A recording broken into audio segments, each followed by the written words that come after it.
Ooh, snuck up on me this morning a little bit. Ben and Woods, 97.3, The Fan. Looked up, heard the intro music, and remembered we've got a show to do here on Ben and Woods this morning. My light is all messed up here. I look like a corpse on our YouTube feed. Don't I? Why am I so gray? You see that? Just a little undercooked. Yeah. No, is that or overcooked? Overcooked. Maybe Is you're it overcooked. your light? Do you need to change the filter? You know what? There you go. That's better. That is. Oh, Yeah. Somebody Much messes. warmer. Look at that tan. I look like a corpse a little bit already, and then you throw that in there. Somebody messes with our lights and our stuff in here every night. I don't know who it is. I think I have an idea, but every day we come in to the studio, everything's out of Nothing whack. is where Nothing. it was. It's Oh, all I know. jacked up. I know who it was. Who is it? It's the same person who does a lot of messing with the lights when he comes in. And Samuel Levitt? He happened to be in yesterday. Yes, one. Oh, that's right. Sammy Levitt. Well, he doesn't sit over where Paul Reindl, who's the executive producer of the program, sits. We got stuff his light was unplugged. Camera is always moved. Well, Sammy likes having two lights on him. That's like a thing. Put your light on me. I want to see how good I double look. light. Put your light on me. I want to see how good I look with double light. Is that any different? Wow. You're very bright. No, I still am. I look gray and like an old, washed-up turd. I still look pretty good on our YouTube stream, even without the light. Yeah, that's fair. You have a high opinion of yourself. That's fine. That's normal. That's Ben Higgins, friendly neighborhood sports anchor, joins us as well. We were digging through the archives the other day, and Paulie found something that I did not remember, and I could not believe when I heard it. And he brought it up, and he said, do you remember the days when Ben Higgins used to open the show? And I said, vaguely, like so far back in the recesses of my mind. And he goes, I found it. Now, this is actually the one from our very first day here at 97.3 The Fan. Now, remember, we had been off the air for, a couple of months? Yep. And before that, we had been just doing a streaming show because our previous station no longer had a radio signal. If I remember correctly, early April, knocked off the air, kept streaming on the app only for till the end of April. Yeah, not long. That was it. It was like 3 That was weeks. it. And then, we were off all of May, negotiating, trying to find a job. Right. And then we started here on June 10th, 2019. They wanted us to start a couple of weeks earlier, but Woods had already planned his honeymoon, Yeah, right? my in honeymoon. Paris. Yeah, Paris and London. And I said, sorry, fellas. Sorry, that's not happening. This is a trip that has been booked. It's my honeymoon. Wanted to start without Woods. Yeah, I know he did. For like I know 2 he did. weeks. And I said, that is just the dumbest thing that I've ever heard. Ever. I mean, how can you have Ben and Woods if I'm not there, right? And so Paulie played this for me, and I want to play it for you guys, because this was day one at 97.3 The Fan. 5 a.m. 5 a.m. Yeah, you got satin shoes. Broadcasting, and that is a key word, live from the studios of 97.3 The Fan.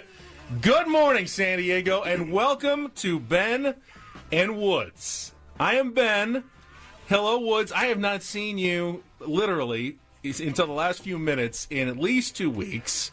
You've been gone out of the country, and now you come back, and we're on a brand new radio station with a brand new show, with a brand new start time, and we are ready to go. Good morning to you. Good morning to you, my friend, and there is a distance that is growing between us. And I'd like to start our very first show by saying F you to you and Paul, and I'll tell you why.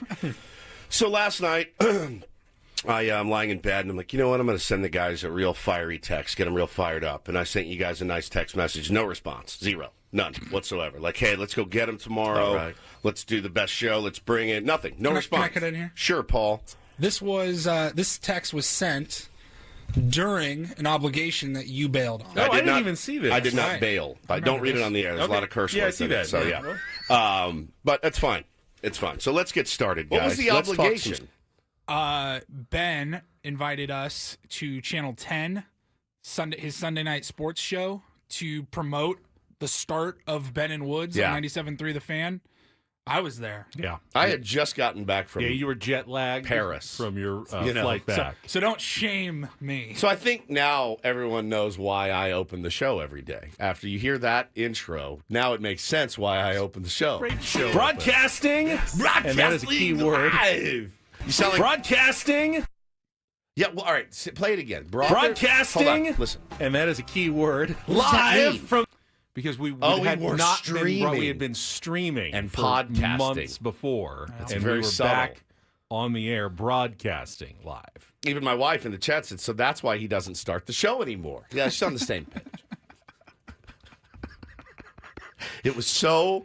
I should go back and look. Was it day 2? It's so weirdly high energy for him. I see my energy level has it's just slowly waning over the it last wasn't long after that. 7 years.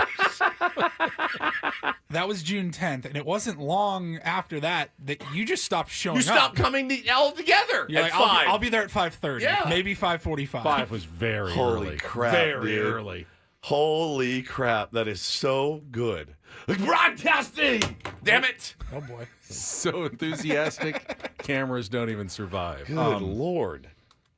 No, I mean, I can broadcasting. So enthusiastic, cameras. Broadcast. So Joe Davisy. I could start the show again in the future if you'd like. I don't think we should. I really don't. You got to ease into foreplay. Again. It wasn't broadcasting. Foreplay that day, though. Sure it was. 5 a.m. It was the start of a new show. But the first minutes. We didn't have foreplay. We didn't call it that. But that's what it was. Ben was the warm-up. channeling, 1990s Mad Dog, Oh. Mike and the Mad Dog, Chris Russo. Yeah, Chris Russo. Good morning, everybody. Yeah, nobody wants to hear that. Every single day. Yeah, no lube. Antonio says, yes, that was very high. You have not been that high energy since June 10th of 2019. Broadcasting. For it. Broadcasting. Oh, my Lord. Wow, raw dogged it. Yeah, just went right in. Just raw dogged the open of that show. I was very excited. I was too. Never really had like the debut of a show that had been promoted and anticipated before. Promoted by whom? Anyone. Who promoted it, though? Well, I mean, people had known we were about to start doing a new show here on They had 97.3 The graphics Fan. on the big screen at Petco Oh, my Park. God. It's funny. I was going through old Instagram pictures with Bo last night, laying in bed. He was having a hard time sleeping, so we'll go back and look at pictures of when he was little. And that picture popped up, and he goes, oh, that's so cool. And I go, well, your dad looks like a literal walking piece of doo-doo in that picture because the guy that had those pictures taken was like, yeah, come on in. I go, bro, I'm sick. I just got back. I just shaved for whatever reason, so I look like the worst of the worst. And he's like, grab this baseball bat. And then we had to do these corny baseball bat poses. Those pictures they make me so ill when I see them. And then it was put on the big screen at Petco Park. People still use those pictures of me. I did a charity fundraiser last year. And I show up to the thing. Well, I think when you Google Ben and Woods, it's what comes up. How do I get stuff off the internet? How do I get it off? I'll pay for it. I don't want that picture on there anymore. I can't stand it. I'm way better looking than I was then. I was all doughy and like, bleh. And you look terrible in that picture. We looked terrible. Wasn't good for me either. No. You were particularly pale, I believe. So pale and freshly shorn face. Yeah, it was awful. I'd like to get those pics off the internet. You can do it, right? Do I have to hire an attorney or something? I can't do it. Are you sure? I'm pretty sure that it's impossible. Internet lives forever? Yeah. I mean, you can get the original picture, like, oh, yeah, but if anyone's ever copied it, saved it, put it anywhere else. Can I sue people that post it? It's not good. Paulie, I didn't want to see it. I mean...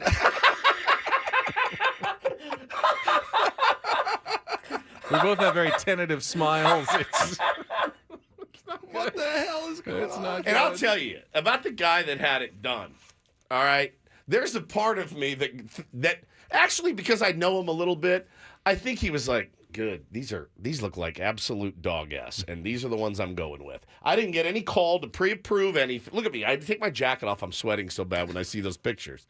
I think he intentionally put up the worst pictures. Do you agree? Well, do you guys agree, knowing who I'm talking about? I do not. Yeah. I just don't think there were any good pictures. I do. Yeah, I do too. I agree. I mean, do you think there were better versions? There just wasn't. I mean, No, I based think- on how we looked, what we were wearing, and the props we were carrying, nothing was ever going to look good in that photo shoot. Well, so I'm trying to remember. It was about a year, maybe less, like 6 months. You guys said, absolutely, I'm sick of these pictures. Yeah, take them we off. We want new ones. The new ones were worse. They're worse. Do you remember those? Mm-hmm. Now, I apologize God. to our Don't do radio this. audience. This would be a good time to subscribe to the Ben and Woods YouTube channel so you can see these. But yeah, there you go. Don't do it. You guys both look like a couple of wieners. 2 men, no necks. They use a black behind us. It looks like I'm bald, and it looks like Ben is bald, no necks.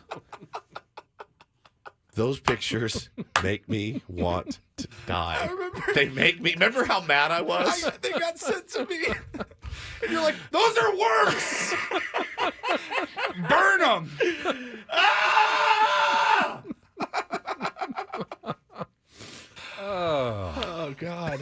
Oh, man. Death row. Somebody said, "Please kill me, dude. Kill me." Yes, let's use a black background with 2 guys with dark hair so that they look bald. Who did these? Who took those? Somebody here? Yeah, I think it was. God. We used to have a photographer that worked here. You know, it's funny because I've bitched and moaned about never having a billboard. I don't want one. I don't want a commercial. I don't want any of it. I can't complain about it because I know it would look terrible. Jimmy wants to know why I was chalked up on my bat in the first picture. The way the Padres chalked in their series against the Dodgers in the playoffs. It means choked. There's no second C in the word choked, people. Why were you so choked up? Were you about to do a butcher boy? Yes, What's going on? exactly. You're about Have you ever held a baseball bat? I was just trying to put it in play. Why did you choke up so I have much? no idea. What? I was also wearing a suit. Whoever Yes, I was just going to bring that up. who holds a baseball Like bat Woods- while they're wearing It a was his suit? idea, dude. That looks like what Woods would wear on any given day Every in day. 2019. I wore it every day. That jacket, the Padres hat. And I'm like, were they trying? Did they ask you to wear Yes. your suit? Yes. Yeah. They Oh, wanted the Ben's the news anchor. Yeah. TV Ben. what's The the Odd sports Couple. guy? So sports. They both like, but why would they give Ben a I should microphone? have had a or microphone. a Would have camera? made much more sense. That- look how creepy both of our smiles are. I mean, cover your Drake around those 2 guys. Seriously, look at those faces. If you saw those guys standing there like, "Hey, how you doing? We like your vibe." I mean, dude, F you, man. He just zoomed out. Look at Cherub Ben. Holy cow. You look great now, buddy. Thank you. You look You look good, fantastic. too. Thank you. We've aged well. We have aged well. Holy crap, man. But I was really excited for that first show in was, too. particular because, and this is true, I have never had a job that had not simply just been, oh, Ben's just there and He's is showing already up. doing it. Yeah. I guess it's his job now. Was Channel 10, all my radio jobs. I just was filling in for someone, and then one day they decided, I guess we'll just make this permanent now that he's already here. But this was actually something that we were hired for, recruited for. It was very cool. I was at a Padres game when they put it on the billboard, on the big screen, and it was a day game. It was like 1:00 start. We knew we were close, but we didn't know when we were actually going to come in and sign the deal. Yeah. So I went to the game, got tickets like 20 minutes before the game time, drove down, and it was like the first inning. Woods texted me, he goes, "It's done. Like, we got to be at the station in 30 minutes." Yeah. I was like, "Here I come." Yep. Yeah, it's crazy. And then when dude. they showed it on the billboard, like me and everybody around, we were like, "Yeah, let's Yeah, go." what a trip. I was think that's awesome. the last time we've been up there. Was that picture. If the Padres are interested, if you're listening, we'd be happy to come down and take new photos that you can put on the big screen next year. Not nude. I'd rather be nude on film than see that picture of me ever again. Think about just in our history, the pictures of me that are out there. The painting that they had at 1090 that looked like I got hit in the face with a baseball bat. these pictures that I know that guy did it on purpose. I know he did. I know him and his buddies had a good laugh behind the scenes. I know it. I know that dude. At some point, You're not wrong. I'm not wrong. If every picture you take is bad, Maybe though, it's the subject. It's possible it's the subject and not the artist. I've taken some good pics. I was looking at some last night, some pics of when Bo was a baby. And I thought to myself, quietly, hey, you look pretty good. You look fairly handsome there.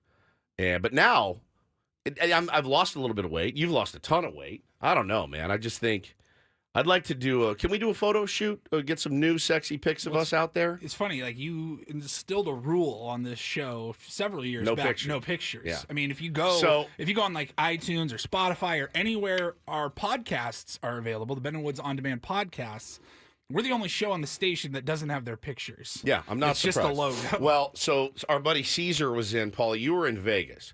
So Caesar comes in last week, okay? And Caesar's sitting to my left, and he's filming me from the side.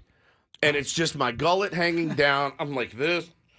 And he posted it on Instagram, and I was like, God, dude, I gotta but I don't, if guests come in and they want to take pictures, I don't want to be the guy like Elton John, you can only shoot me from behind there, sitting on Ben's shoulders with a downward angle. But I should institute some sort of rules in here because there's just too many bad pictures of me out there. Speaking of guests coming in, we got to take a little break because we are going to continue the conversation that was interrupted by the end of our show yesterday. And hopefully with a new audience in the morning, we're going to have John from down the hall, who is still on their radiothon. Still on the clock, raising man. money for St. Jude's. They've been broadcasting live for how long now? 24 hours? 24 hours. Yeah, 24 hours plus. Will you introduce him with the same vigor that you did on that first day? I would love to. Okay, great. It's a great cause. We'll let everybody know about it who wasn't here. Broadcasting. He promised us a couple more stories, but he's going to stop in, and we'll set the menu for the Friday edition of Ben and Woods. Let me see if I can do this right. The Friday edition of Ben and Woods. We will set the menu coming up next on San Diego's I don't number like this. one sports station, Do less. 97.3 The Fan. Stop that. Do less.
right,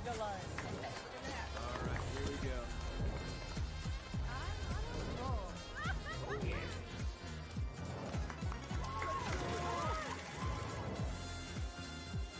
Black 17 on.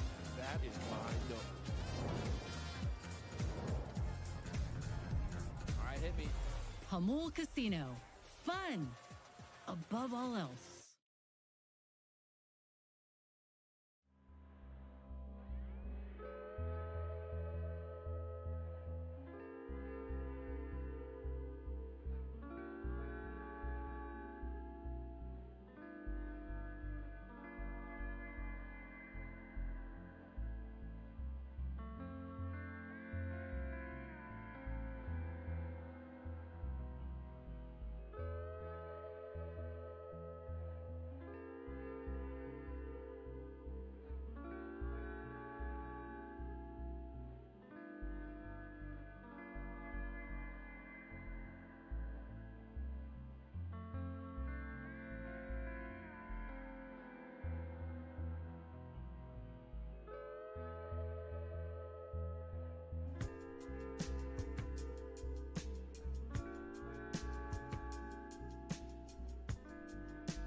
Felt bad at the end of the show yesterday. We had John from KSON in down the hall, and he was in the middle of telling great stories and said, "You just have a couple more minutes?" And we go, no, we have like 30 seconds left, and our show is unfortunately over. But we said, why don't you come back in tomorrow morning early? We got a whole new audience that maybe didn't hear about what's going on right now, and you're much more tired than you were yesterday at this point. So we welcome back John Flint from KSON. Good morning, John. Thank you, guys. Thank you. And, you are free to do what you want on your show. I appreciate you putting me on.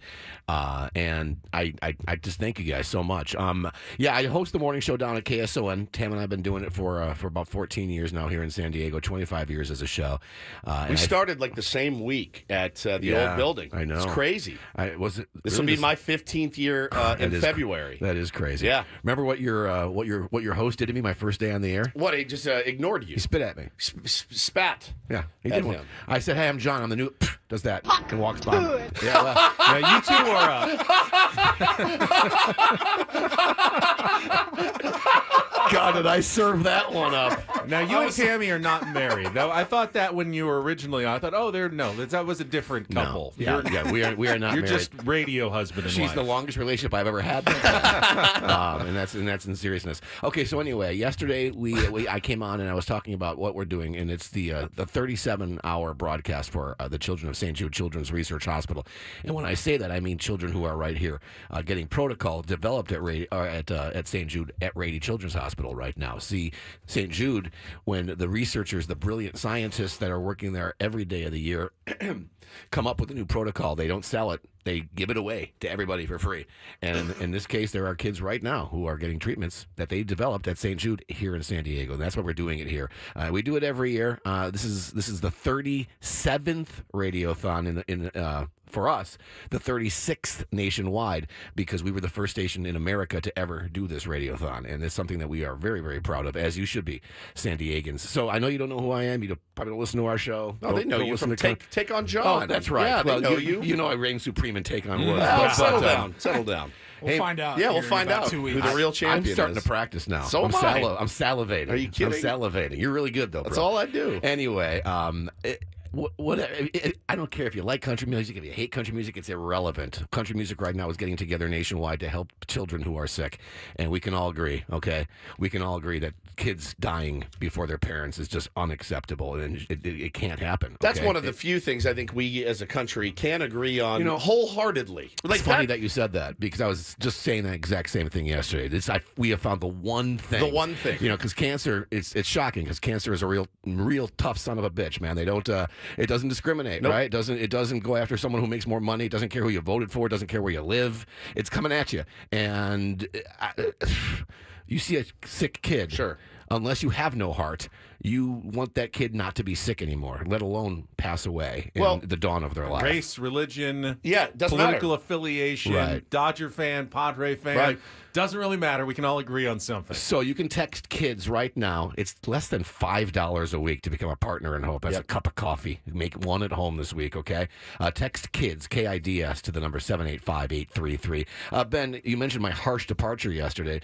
Did I hear you say that you've dealt with a child who was My sick? son had, he still does, type 1 diabetes. Oh. But, we've been in the hospital for a lot. Rady's Children's was great when we were down there and, having to, it was a surprise. We had no idea what was going on. So just seeing, luckily that's treatable and he can Right. manage that. But they're, seeing all the other kids who are there dealing with cancers and all kinds of other leukemia, as you mentioned, different diseases that are just, it's just heartbreaking. Well, T wants nothing to shake a stick at No. either, man. So I'm glad he's doing okay. I didn't mean to run off yesterday when you said that. When you brought it up yesterday, you asked about my kids, Bo and Taylor, 6 and 4, almost 7 and 4, and we've been so lucky with their health.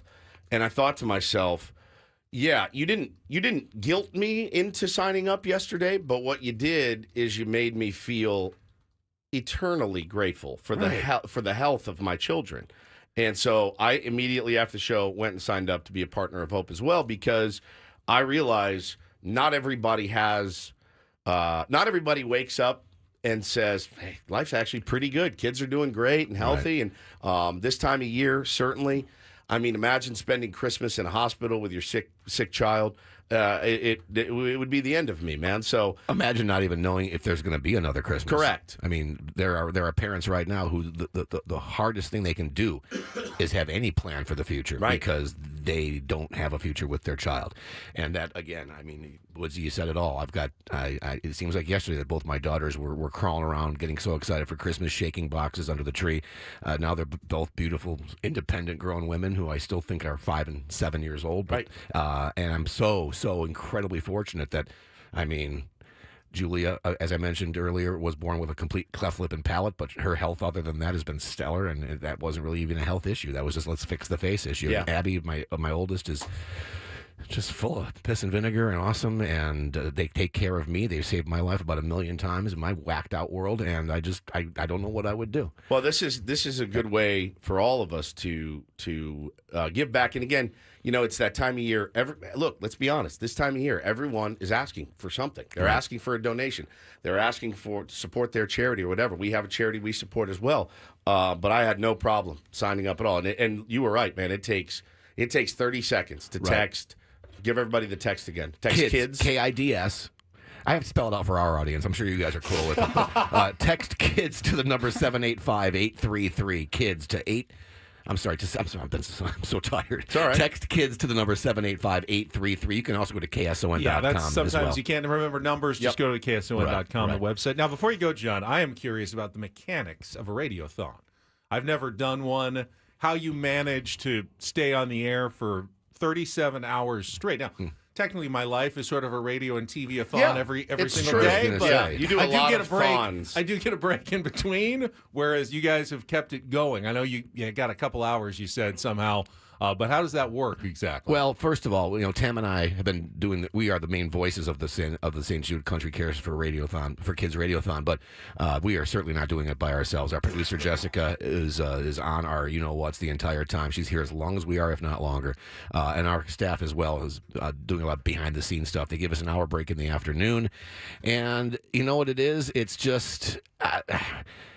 Looking around and seeing all the volunteers who are here. I don't know if you guys have seen. Oh, yeah. It's just beautifully decked out. Our sound space where we do all of our stupid meetings, but our broadcasts. I love I love meetings. those Oh, the meetings are great. Those meetings are great. But when you guys do your Padres, Michael holds the best meetings. There's nobody better, honestly.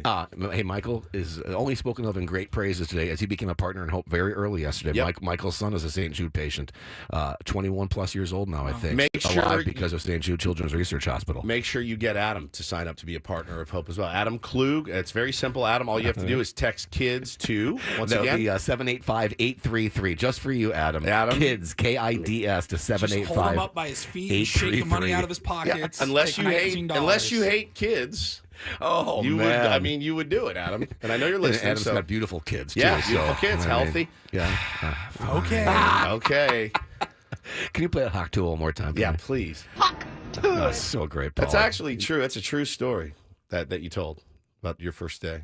Yeah, I know. Yeah. I forgot what It's the story amazing. was already. We were down memory lane early this morning about our first day here at 97.3 The Fan. So it's interesting you brought that up. Oh, that's when sports radio ratings really skyrocketed here Apparently. in San Diego. Apparently. Yeah, we had just gotten here from Madison, Wisconsin. They hired our entire show to come out here. I'd never been to San Diego until we had our job interview, let alone, just I didn't know the city at all. I didn't know anybody, and I understood that this person that you worked with was a big time morning show host who You gotta give him that who had big time money. And they built this big time studio just for him and his massive ego and his gun collection. Oh, and, God. Oh, God.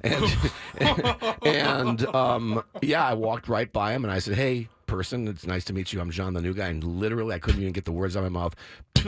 Walks right by. Now, I will say this: about 2 hours later, this guy with a backwards, he looked like he was 12 years old, Yeah, a backwards hat Yankees on. cap on. Yep. Your beautiful partner, Lauren, LOB, yep. come in, welcomed us both to San Diego. You were the exact opposite, and you restored my faith in humanity. And I said, you know what, that guy's one of us, and we've been close friends ever since. We have, man. man. 14 years. John, thank you so much. And just because I know you're working real hard and you're really tired, we will very quietly leave at 10 a.m. this morning and not rub your face in it when Okay. we're Yeah, actually when we're done actually and leaving. headed to our weekend.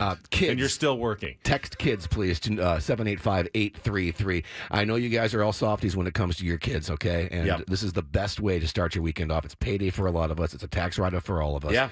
So it's less than $5 a week. It's a no-brainer. Let's Text- tweet it out, too. We'll tweet it Thank out you, from man. our account Yeah, and all all right. that, and where you guys can get it. Perfect. Text kids to 785-833 or just go to KSON.com. Thank you, Johnny. Thanks, guys. Love you. Appreciate you, buddy. And 2 weeks from today, the grand championship of Take on Woods versus John to determine the best of the best. Is it just the two of us? Yeah, just the Oh, two yeah. of us. Oh, this head, is gonna head be to a- head, by Head to the head, way. multiple rounds. I'll be It's calling going to in be sick an of my own expanded show. edition of the game. Yeah, you're going to have to tell them that you need about an hour.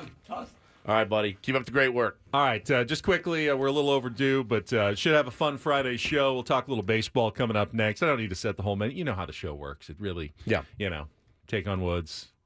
Don't do that. Whoa. Don't do this. We'll do that. Don't do this. At 7:20. Yeah, you guys know how it is. We're going to do Don't Do That coming up later. You know how we do it. We will continue our Ben and Woods rap. We started That'll it be right yesterday. before we play Bring On Woods. Bring on Woods. We will continue our Ben and Woods rap. We started yesterday. Look back at the month of February, some of our favorite moments. Oh, it is a Friday. The Friday Very brain much a farts. it's are Very Here it much comes. a Friday. Here it comes. Not With even Ben and 7 Woods yet. on San Diego's #1 sports station, 97.3 The Fan.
So the news broke late in our show yesterday about Luis Severino's deal with the the Athletics, no longer of Oakland. Going to have to get used to that a little bit. We didn't get a lot of time to bite down and We were in shock. My flabber was gasted yesterday. Everybody when I in saw that. baseball was. Everybody. To a man and woman. They were shocked, and there's a few reasons why they were. It's Ben and Woods here on 97.3 The Fan, and right after the show, our boss Adam came in kind of breathlessly as he does, and said, "What does this mean for the Padres? Wanting to go out and sign starting pitching?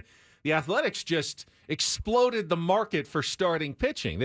They told everybody, oh, Luis Severino is worth $67 million over 3 years. What does that mean? Like even a better pitcher is going to be worth now, right? Because Luis Severino had a good season, but he's certainly not top tier free agent. And if that's the kind of money that a guy like Severino is getting, are the Padres priced out of the market for starting free agent pitchers this offseason? And I want to talk about that because certainly it's a concern. It might be an overblown concern, though, for the Padres and other teams that are shopping for pitching this offseason. But, okay. Yeah, go ahead. No.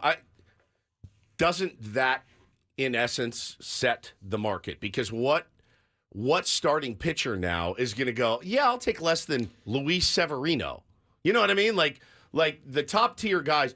And we have to remember, too, I think I saw something yesterday. 5 of the top 10 best ranked starting pitchers are already off the board. I'm glad you said that because I want to play that out a little bit. Okay, let's play it out. Let's do that right after a check of traffic here on 97.3 The Fan.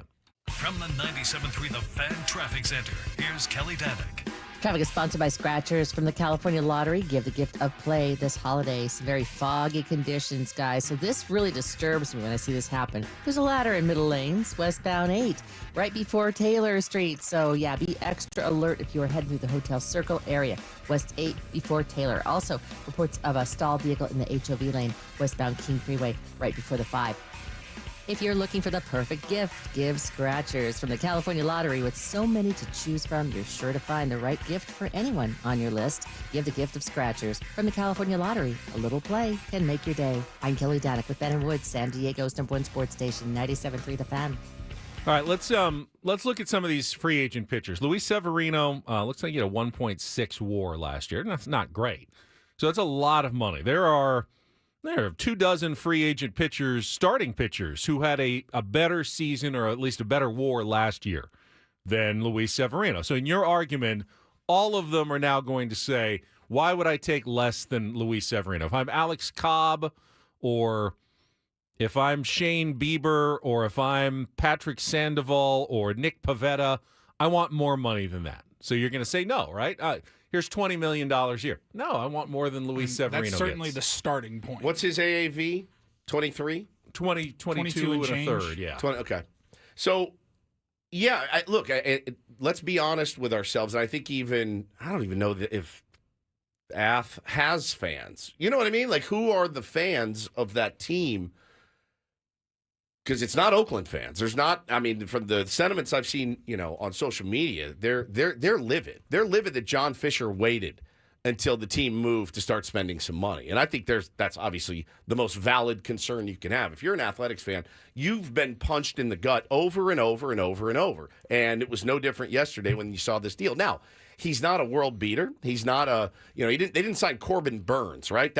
This blew me away. Corbin Burns would make my head explode. But it's an overpay. We can all agree that that's an overpay for Luis Severino. I said it yesterday. Yeah, it's an overpay. My first reaction, I think, is the correct one, and that is the A's had to overpay. They did. To convince someone to come to Sacramento. That being said, I don't think you can look at it. And some of the names you mentioned, right? Alex Cobb, a little bit longer in the tooth than Severino. You mentioned Shane Bieber, who's coming off an injury. So there's a couple of extenuating circumstances of why you wouldn't pay those guys.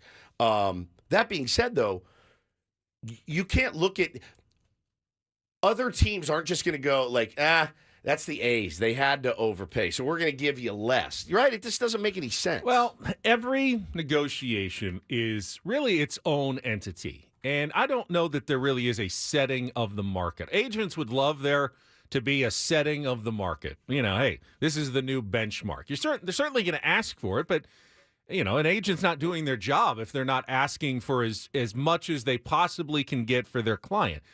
Ultimately, though, there's 30 teams. Sure. And there's only, even less that are actually actively spending money. Throw a bunch of teams out right now. The Rockies are not spending $30 million on a starting pitcher this offseason. So, you're only talking to a handful of teams. And you can ask if you're Nick Pivetta and say, I want $30 million. If he's getting 23. If he's getting 23, I want 30. And then, how do those negotiations go? GM says, no, we're not paying you that. And, okay, well, I'm going to go to the next team. They go, no, we're not paying you $30 million. He goes to the third team. They go, no. Well, you know what they're going to do? They're going to lower their price until they find a taker at the price that they can get. So you think this will be just a bit of an outlier? I think it'll be a bit of an outlier. It'll be interesting to watch how that unfolds. And maybe you're right. It absolutely could play out the way you're saying it. But you could also have teams that panic and go, well, what if the next team says yes? That's why free agents get so much money. They say, I want 30, and you go, no. And he goes, well, we're taking it to the next team, and if they say yes, you're out of luck. Yeah. And they go, fine, $30 million, because we need a pitcher so badly. But we'll give you the extra year, the opt-out. That's not because Luis Severino signed for that. It's because teams are desperate for starting pitching, and they're afraid to lose the guy that they really want. That's the value of free agency, not necessarily seeing what the next guy down the street just got and having to match that number. But it is, it's a little concerning in terms of if you're the Padres and you need multiple starting pitchers this offseason. You cannot count on Roki Sasaki you cannot count on him being a member of the Padres. You'd love him to be a member of the Padres. Then you only have to really pay for one starting pitcher this offseason. But you have to plan as though you're having to pay for two, because that's really what you need. Two more starting pitchers. Even if you believe in Matt Waldron and Randy Vasquez, you still need two more pitchers for depth, to weather more injuries. You have to go out and get somebody. And if those are the going rates, that's going to be a steep price to get those pitchers into the Padres rotation. Yeah, no, I agree with you 100%, Benny. And you do wonder what they have to work with, certainly. And but my initial reaction, my absolute initial reaction when Paulie read the tweet was, I think I whispered it into the mic, wow, we're getting no one. If that's the price for starting pitchers in this market, I just don't see the Padres going out and doing that. Maybe I'm wrong. I'd love to be wrong. Again, though, there's still 20 or so starting pitchers who over the last 2 years had better WAR than Luis Severino. Yeah. Are they all getting? $30 million. How many $30 million contracts are really out there, bro? The funny thing is, I just don't know that there's that many teams, and even the ones that aren't going to get five guys at $30 million each. Let's say you wanted Pivetta, right? Good pitcher. And he comes to you and says, I at least want Severino money. Maybe I think the argument there is, look, Nick, let's weigh the two. One's in Sacramento in a minor league ballpark on a team that's going nowhere. You'll be here in a great place to pitch with a great pitching coach, a great team that has the potential to go out and win. We can't do that. You know what I'm saying? And I guess it's dependent on the player. Luis Severino gambled on himself and cashed in. Now, his punishment is pitching in Sacramento with the Athletics. That's his punishment. But he's going to get his money. Some of these guys will get money, but remember also the forces of economics work the other way. As spots in starting rotations get filled up and guys get signed, and there's still going to be a lot of guys who are on the market because there are a ton of starting pitchers out there. They'll start to get a little bit desperate for jobs. The Padres may be waiting a little bit for being patient. They're not getting the pick of the litter necessarily, but they're counting on the fact that because there are so many starting pitchers that, after some of the big names come off the board and, rotations get filled and guys go, well, I would like to have a job. I'd like to be a starter somewhere next year, and I'll still make some good money. It may not be what I was hoping for, that there'll be some more bargain-type deals as you get toward January and February rather than paying a premium at the winter meetings this week. And I still really think the avenue for the Padres is through the trade market. I think that's where we can do a little bit of damage, in my opinion, because that asking price is exorbitant for Luis Severino. It is. I mean, if you had asked me, Woodsy, Luis Severino is a free agent, what would you pay him for a 3-year deal? I would have said, average AAV I don't know, 15 max, right? I mean, that's considerably more than $15 million a year. Considerably. So, again, you're right to belabor that point of they had to overpay because of who they are, and I agree with you. But, man, it certainly sent a shockwave through MLB yesterday. Now, back to your earlier point. Giant middle finger to all the Oakland fans. Massive. Who continued to support the team. I know there weren't a ton of them, but the ones that did through incredibly lean last few years. Yeah. And then to immediately go out. Open the checkbook. And open the checkbook. That's tough, man. Is insulting. It's so insulting. And you know what else it does, too, is because I promise you, the people down at Petco Park, when they saw this news yesterday, they weren't happy about it. There's a lot of teams right now that went, okay. You put everybody through your rigmarole. You're going to keep putting Major League Baseball through your rigmarole with your stadium, with your move to Vegas, 3 years in a minor league ballpark. We've moved mountains for you, and now you're going to spend some money, slap in the face to the A's fans. But the narrative already started yesterday. If you're the San Diego Padres and you were that close last year, you can't, in good conscience, spend less money than the Sacramento Athletics. You can't. It has. I guess it's inherently maybe a good thing. Maybe it kind of lights a fire under the Padres brass to go out and say, well, any team, every team, you can't be outspent by the A's. But don't give the A's that much credit. The A's are not outspending the Padres. The A's are still spending a fraction of what the Padres are spending. But in free, you can't, and that's how people will look at it. At the end of when week, the A's have spent more than the Padres. But you can't. When free agency ends and spring training rolls around, and the A's spend $90 million in free agency, and your team, whoever it may be, spent $55, don't you look at that at a very base level and go, that's a problem. That's a problem. Now, granted, he hasn't spent a nickel before this.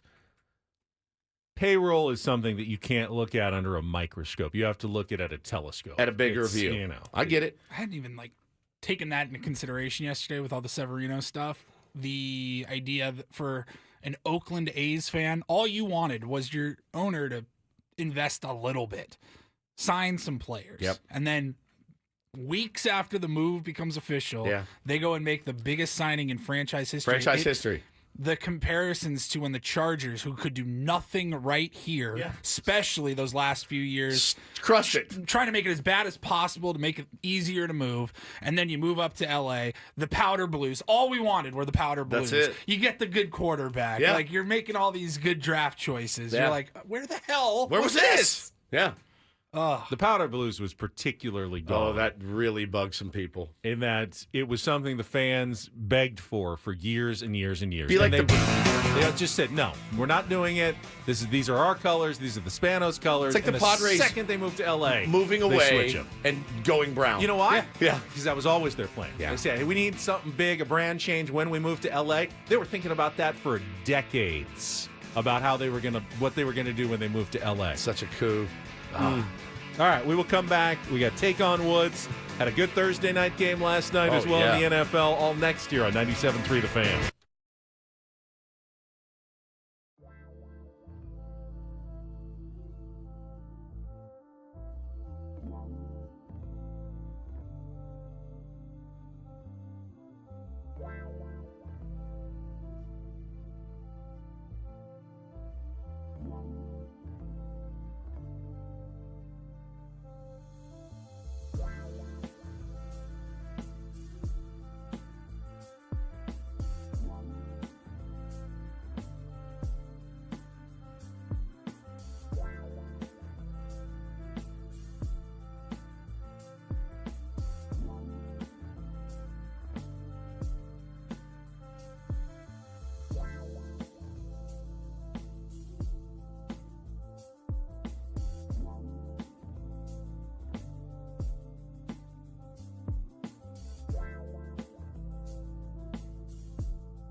So you remember the end of the movie Tin Cup?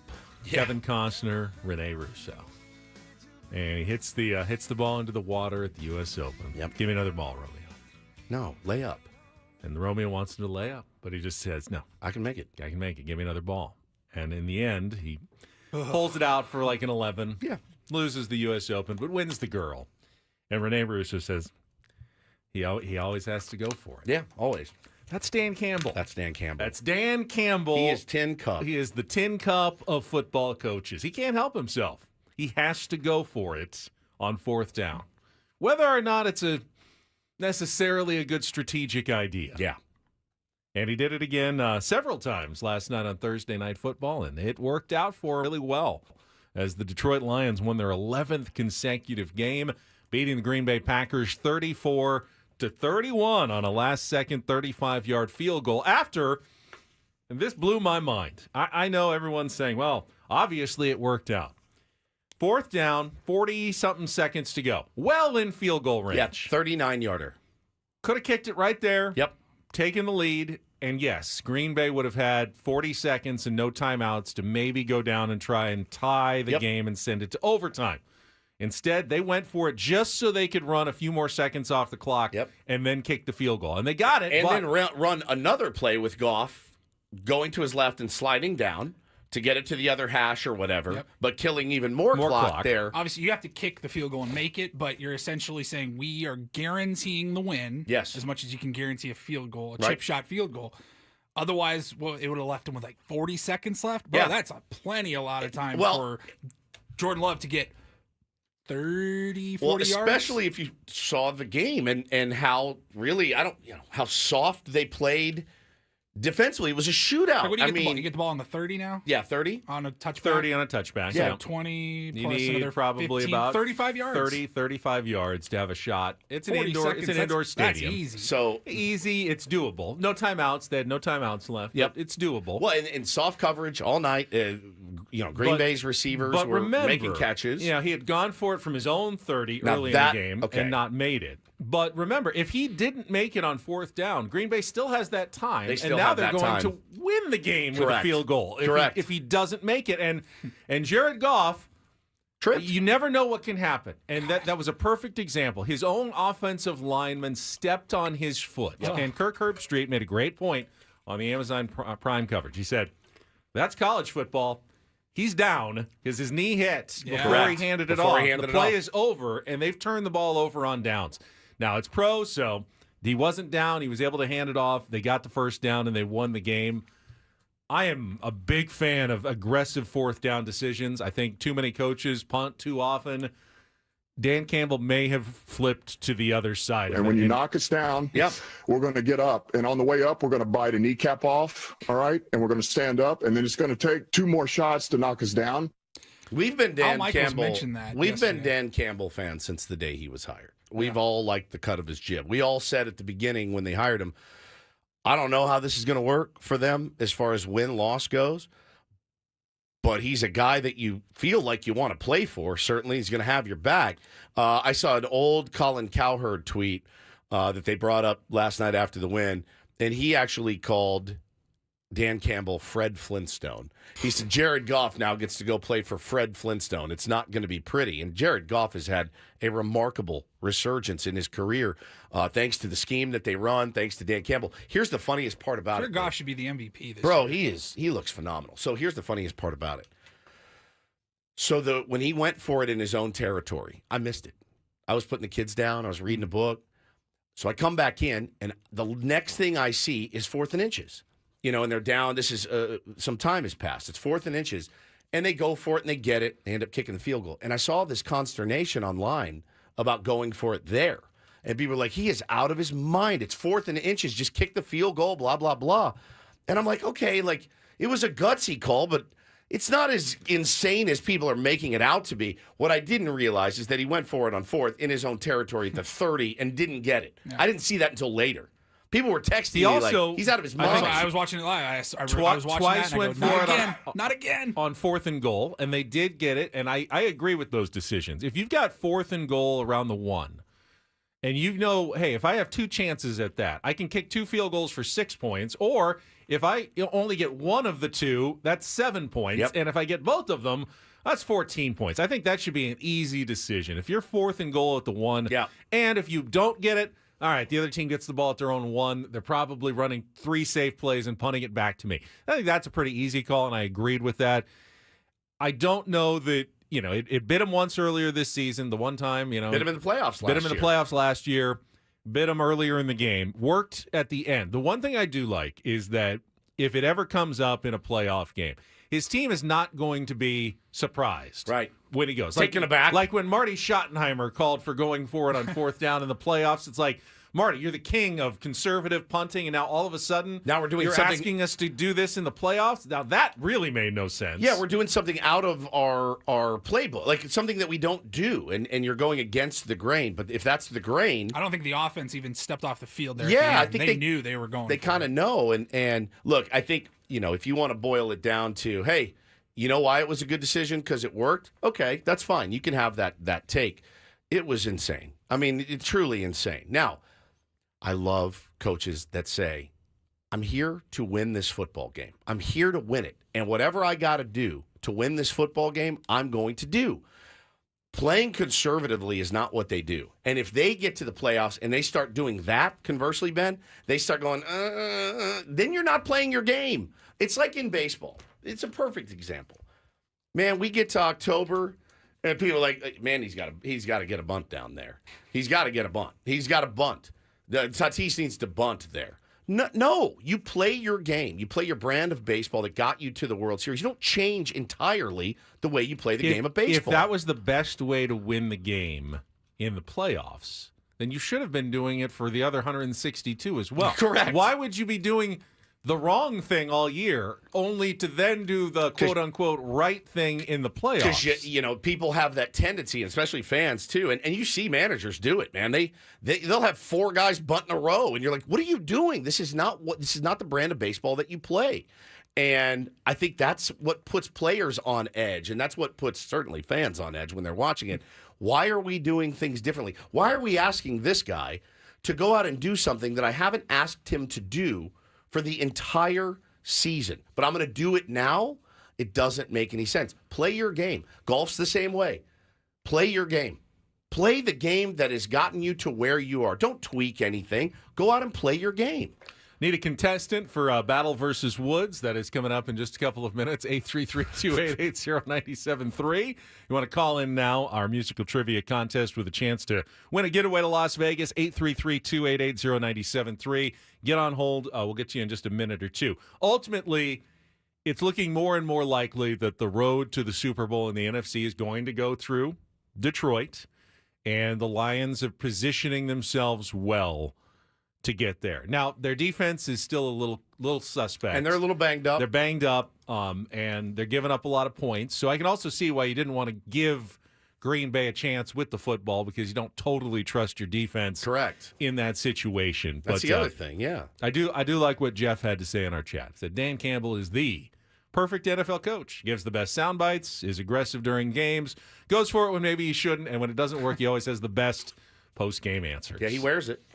Al Michaels referenced the kneecap thing at the end of the game. Right after they went for it, Jared Goff's walking over to the sideline. He high-fives Dan Campbell. He goes, that's a happy head coach, or something like that. He goes, you remember when he got hired, he talked about biting kneecaps, and we all thought, who is this goon? Yeah, we goon. all did. Fred Flintstone, goon. I mean, what he's done in Detroit's remarkable. If I remember correctly, I think they went like 4-12 his first year. But I remember people saying you could see the tide starting to change. Yep, it's coming. There's something here. They had a bad year. 4 wins, you can't justify it.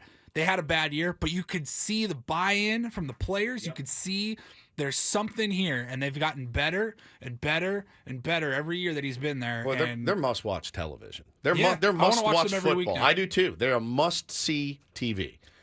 Caitlin says Lions-Bills would be an epic Super Bowl. I tend to agree. I mean, I think Eagles-Bills would be good. And you know what? If the Chiefs do get there, it's not like we're going to stop watching just because the Chiefs are there again. The chance of the Lions to knock them off, they're going for a three-peat. Yeah.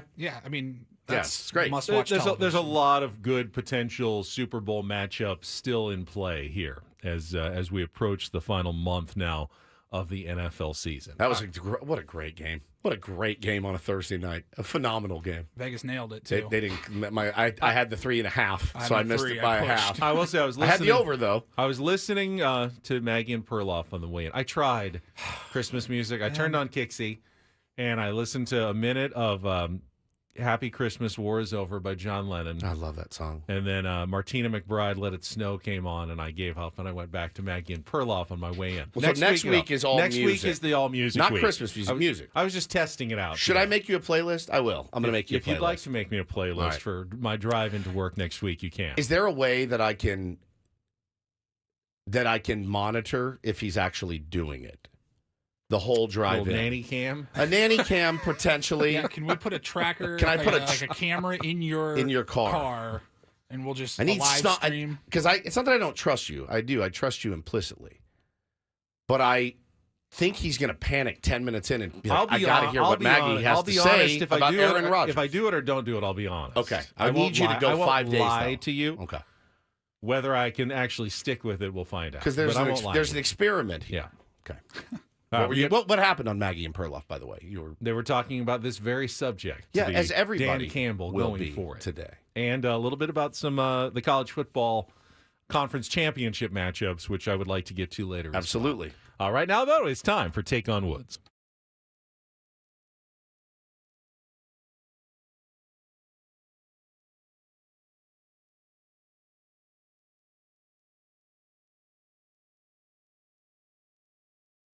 I see Hector is on the line.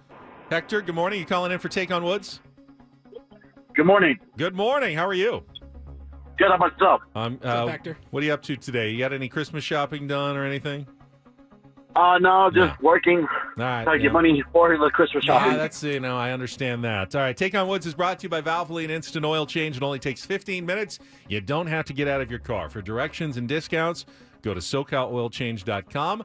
That's SoCalOilChange.com. That's me working right there. That's what I do to make some money to afford some Christmas presents. I read liners. Okay, here's your chance to qualify for our maybe our last chance to qualify for the trip for two to Las Vegas. Westgate Las Vegas Resort, 2 nights, 2 tickets to Soul of Motown, $150 food and beverage credit. Check out the Westgate. There's $70 million in room renovations.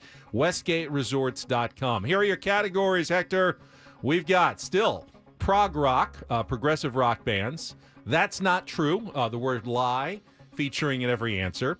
And our new category, all the Who's in Whoville. Those are 5 answers that start with the word Who's. Prog rock, that's not true, or all the Who's in Whoville. Hector, what would you like to play?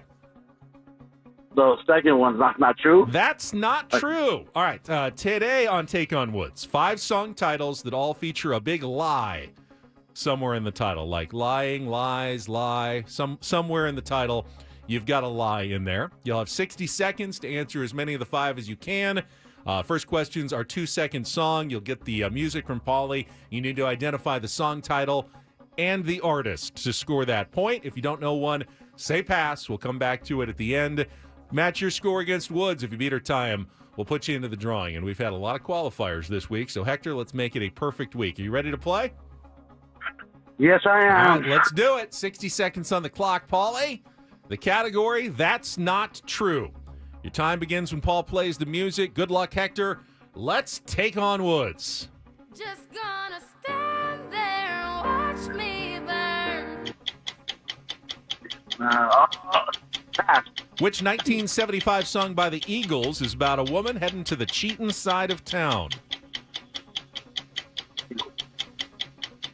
Pass. I'm whole about this game. Go That's ahead. all right. Christine McVie wrote and sings "Oh No No You Can't Disguise." What in a 1987 Fleetwood Mac hit? Pass. Which 2006 hit by Shakira with Haitian rapper Wyclef Jean is a reworking of Jean's song "Dance Like This"? The Hips Don't Lie. Correct. Something like the Hips Don't Lie. Correct. Which 2024 lead single by Morgan Wallen is currently number 1 on the country airplay charts? Woods will never get this one. Pass. All right, go back to the first one. song again. Just gonna stand there and I know the song. I just cannot. All right, well, you get the man. one. Who knows? Maybe it'll be enough. That was Love the Way You Lie by Eminem featuring Rihanna. Lion Eyes is the Eagles' hit. Little Lies by Fleetwood Mac. You got Hips Don't Lie. And Morgan Wallen, which Woods has no chance at, is Lies, Lies, Lies. Zero chance. No way we get a perfect 5 for 5 today. All right, last chance for an outright win this week. Come strong here, Woods. Texter score is locked in. Right. You don't get the category. 60 seconds back on the clock. Your time begins when Paul plays the music. Good luck, Woods. Let's take on Hector. Just gonna stand Love the Way You Lie by there. Rihanna and Eminem. Correct. Which 1975 song by the Eagles is about a woman heading to the cheating side of town? Lion Eyes. Correct. Christine McVie wrote and sings Oh No No You Can't Disguise what in a 1987 Fleetwood Mac hit? Oh, you can't disguise. I'll come back to it. Which 2000 hit by Shakira with Haitian rapper Wyclef? Hips Don't Lie. Correct. Which 2024 lead single by Morgan Wallen is currently number 1 on the country airplay charts?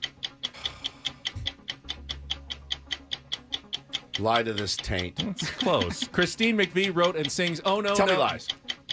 It's actually Sweet not Little called Lies. Little Lies. Little Lies. You win 3-1 though on that. Lies, lies, lies. We knew you couldn't get a perfect score today with a Morgan Wallen question. What's the Morgan Wallen one? Lies, lies, lies. Which other one did I miss?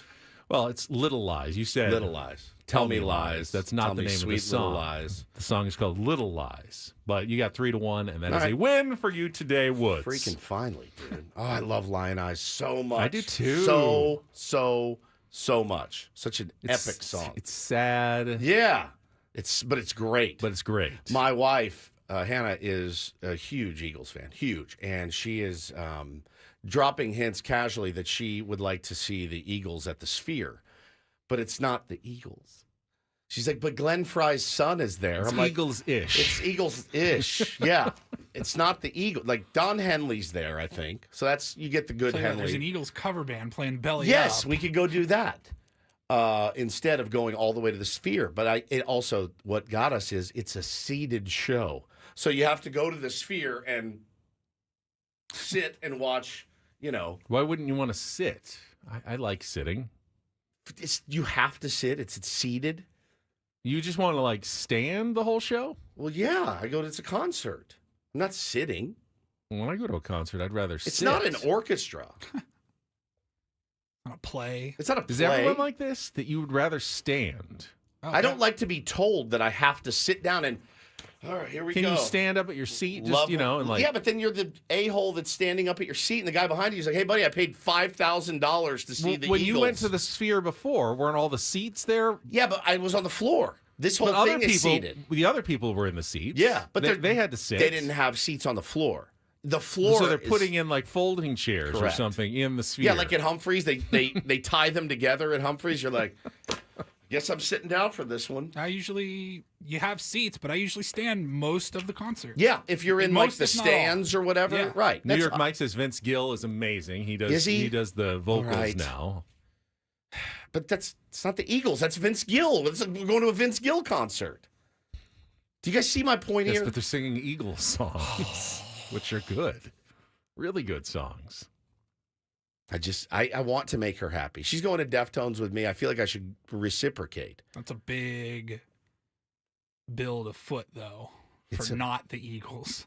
It's such a huge bill for the not Eagles, Paulie. For the almost Eagles. It's a huge bill. Just sitting there watching Timothy B. Schmidt sing Love Will Keep Us Alive, just rotting in my chair for $5,000. Love will keep us alive. Will it? Robin nails it. If you're sitting at a concert, it's not a good concert. I agree. I tend to agree. But you're okay sitting at a sporting event. Yeah, but like in the playoffs, I wanted to stand. But you can't. But I felt like an a-hole. because the people behind me were like, Well, there's times when you're supposed to. Yeah, say yeah, yeah, Everybody stands. yeah. You're supposed to rise. And that's that moment. Sea of San Diegans rises one. That's right. But that's Bottom only of at the end of the eighth, game. Got a rally going. Everybody kind of Stand up. stands up. Or, top of the ninth. You got 2 outs, 2 strikes. Yeah. Everybody kind of stands up. That's what a concert's like the whole time. But the thing when the band is, comes out. Dominic says, I'm with you. It's like going to see the Temptations. There's one guy left. Leonard Skinner has nobody left. There's nobody. Like, friends of the band are like, you guys want to play some Skinner tunes and call ourselves Leonard Skinner? Will there be a day in 20 years where Ben and Woods is just Paul and a couple dudes. Yeah, just a couple guys in here.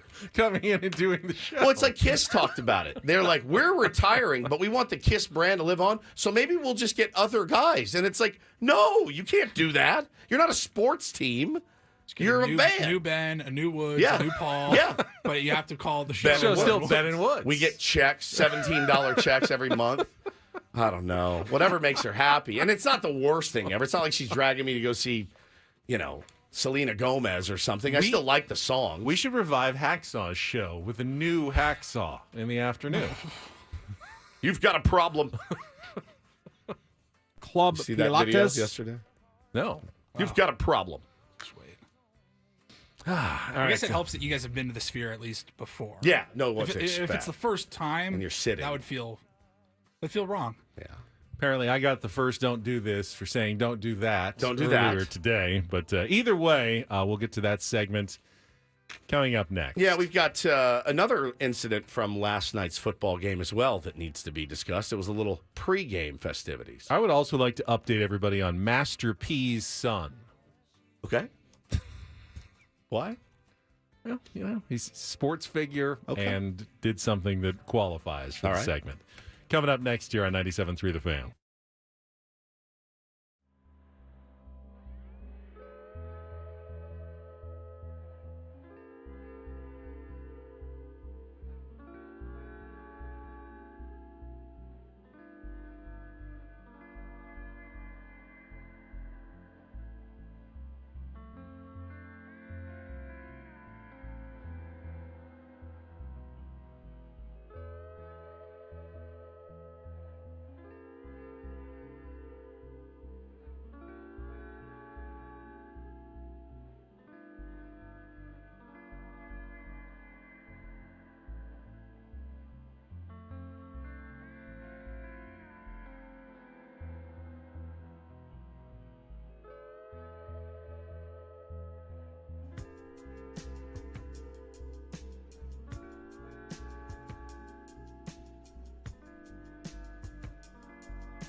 Hamul Casino.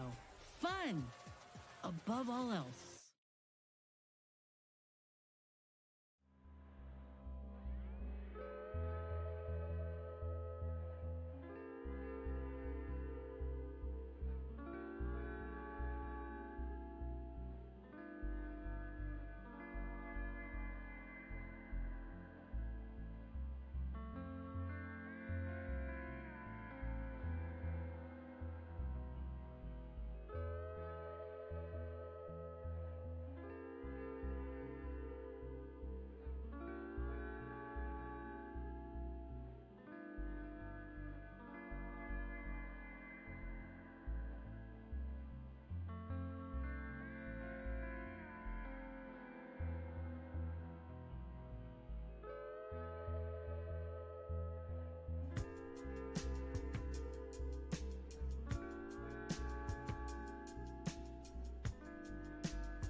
Friday edition of a DDT. I will get us started today. And story that's been reported in the last few days. Remember Master P, Percy Miller, who was a rapper and a big basketball guy. Wasn't he involved in the Big Three? And was he? I don't know. His son played for USC, I think. Yeah. So no, and his son is continuing. He's actually now he's at Southern Utah University, and his name is Percy Miller. Just like Percy, but with an H instead. Which, to me, that would be like if we had a daughter. Oh, Percy and Hershey. But this is a not son. Hershey. No, Hershey Miller. Okay. And police records show that he and two of his teammates stole 3 refrigerators worth $1,500 from the campus, like bookstore area. Okay. And they were quickly caught. Now their defense. And I think the coach is backing them up on this one, is that they thought that the refrigerators were sitting out on a loading dock. They weren't, like, plugged in, and they had been there for, like, a month. And they thought, like, they were hoping to give them away to someone because they weren't using them. They had just been sitting there, like, oh. We'll take them. Yeah, we'll take them. We're college students. Yeah, we're just waiting. You know, if they're not going to use them, we'll be happy to take them. So they were just, like, they weren't hiding it necessarily their crime. It wasn't, like, ski masks or anything. They just showed up and, like, okay, yeah, free refrigerators. They didn't have to get in the night before and wire the boards. To turn off the cameras. No, to the go in laser and grid steal the 3 refrigerators that are sitting outside not on an a Ocean's dock. 11 style heist. Right. They had just been sitting out for a month, and they thought, I guess they just want someone to take these. So they took did, them, and then they got in trouble. And then they got in trouble and arrested and booked. They're not now they released. Should free them. Free them.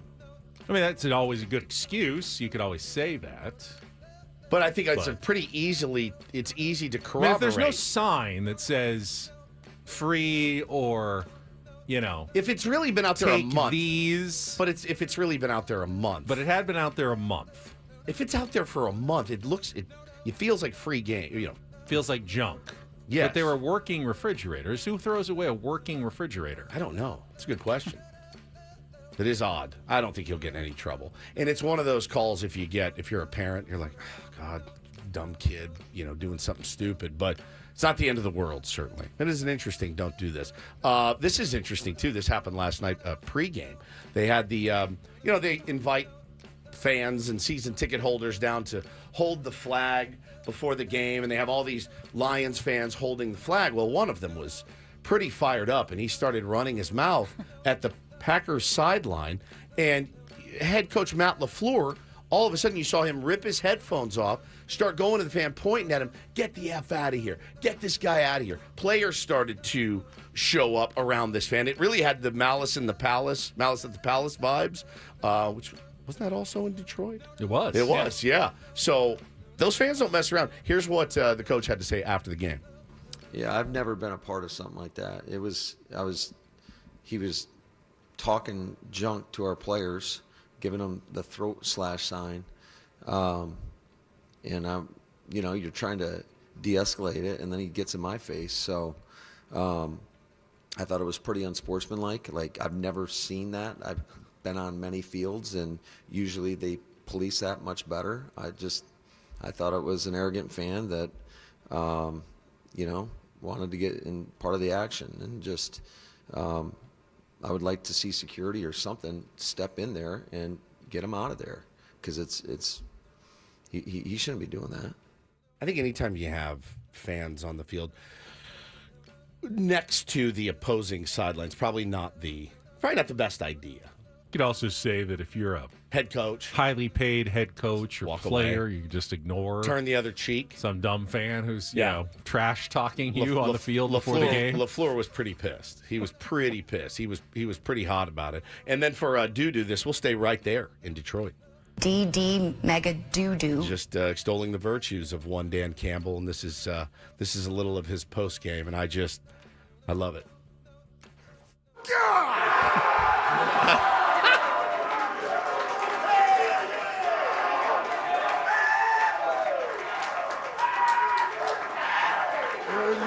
I told you you'd never forget this game. You will never forget this game. We don't have to talk about how tough we are. We don't have to talk about how resilient we are. We live it, man. We've been living it. Where's our defense at? Offense, that's the way to step up, man. That's the way to step up. There you go, Skip. Keep throwing up, whatever you're doing up there. Freaking lay it on the line. Guys, I'm so freaking proud of you, man. That's the way to show up. You talk about pressure, we live in pressure. I love That's that. where we freaking thrive. You did it again. You did it again. All right? It doesn't matter who's playing for us. It doesn't matter what's going on. You always find a way to win. That's what champions do. This is not happenstance, man. This doesn't just happen. This has been in the making, man. This has been in the making. All right? We are all supposed to be here together, man. We're destined for this. Just stay the course. That's 12, and that's 4 in the division. All right, I got 2 game balls. All right? I'm fired up, dude. I'm ready to That was run awesome. through a brick wall for Dan Campbell. I tend to think it's a little overwrought, but maybe that's just me. I wouldn't say it's overwrought. I wouldn't say it's original. I'd say most NFL coaches all probably give of them something do. I was like watching the in-season Hard Knocks. All of them do the same. Jesus. I turned it on yesterday. I had heard some good things. Mike Tomlin apparently is, and he's very impressive. I will say that. But you put on in-season Hard Knocks. When? I was at work last night between shows, and I had a few minutes. Before or after the football game that you It watched? was actually during the football game. I I've had both never- on at the same time. You love sports so much. So much. Are you ready for some football? It was kind of fascinating to see how they all prepare for their games and their team meetings, but each team meeting was the same. It's like, all right, this is us against them. It's divisional. It's different in the division. And This week, men, we're focusing on going 1-0. Doesn't matter what we did in the past. Doesn't matter what's coming up in the future. We're just going 1-0 this week. And that's like their Monday morning meeting. But that clip we just played, that didn't fire you up That at didn't all? get you pumped? No, I mean, Who even knows what he it was said cool. before It was the right game? after a big win, but you can't do that every single day. Sure you can. Sure you can. No, you can't. To football players, No, I think you can. I don't think so. Yeah, you're wrong. I think you're wrong. Too much. No, not enough. See, problem is you're a golfer. You're a golfer. That's an individual If somebody sport. does that to you before a golf round, If you're walking to the shank first the first tee shot. box, shank the first, yeah, he's walking to the first tee box like, hey, get it together, let's go, you got this. Who's your rival of the GOAT? What's his name? Jack Collier. Jack Collier. Collier, you take him down. Take his blood, take his throat. You'd be terrified. I need to be calm. Yes, you need a guy in your ear going, buddy. Your swing is so good right now. It's so pure. You're putting the ball well. You're chipping well. Hey, man, Get you're up locked there. in. You You're got locked this. in. Hey, deep breath in through the nose, out through the mouth. after big round, hey, great round, man. Good job. Listen, You executed. Visualize this first one. Visualize this first one. Easiest swing of the day, right here, 80% down the middle, and then we run. Let's go. That's it. You're done. But football, you need a little. Dang it! You need. You need a little different. I love a pregame and a postgame speech. I yell at my T-ballers like that, just so you know. I appreciate Dan Campbell. I do. I'm watching Mike Tomlin, though. That guy is He's solid. He is a great coach. He is so solid. Handsome, too. So solid and handsome. Let's don't and do this and that for a Friday. That was Don't Do This with Ben and Woods on 97.3 The Fan. We kicked it off yesterday. Our final 12 shows of the year, now down to 11. And we're going back month by month with Ben and Woods Wrapped, our favorite moments that made us laugh throughout 2024. And we will head back to Valentine's Day in February. Oh, get ready. I'll just leave it at that. Yep. That's all you need to know. Coming up next on San Diego's #1 sports station, 97.3 The Fan.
Will you be a rock and roll bitch for me, Ben?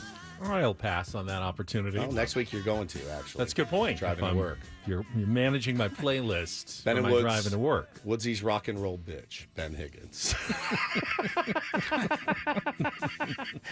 I've been wanting to think of a new bit. There it is. My rock and roll bit. Do you think that I like sports too much? Yes. Unquestionably. I think you need other interests. I do.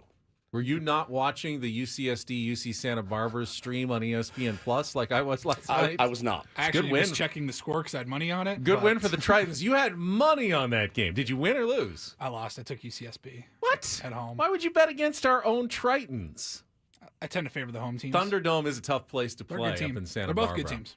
I'm impressed. Yeah, UCSB was picked second in the Big West, and UCSD goes and wins on the road in their first game. The Tritons could join the Aztecs maybe in the NCAA tournament. That would be insane. At the end of the year this year. Wouldn't that be something to have two teams from San Diego? That would be cool. Playing in March and not just one? We've never had that before. Back to your original question, though. Yes. The answer is unequivocally yes.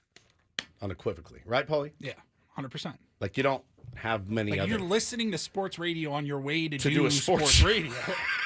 And you're probably going to listen to it on the way home. trying to drive home.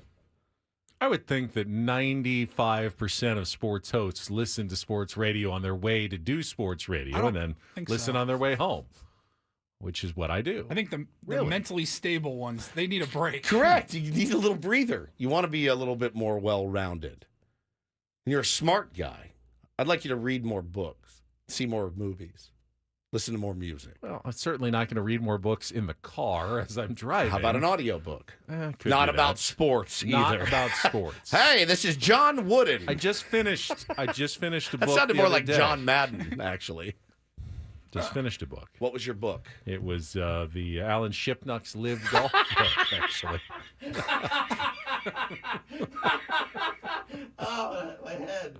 You made my head hurt. So you only talk sports, you only listen to sports, you only read sports, you only watch sports. Yeah, I'd say it's a little too much. My head hurt. You made my head explode. I think I popped a vessel up here.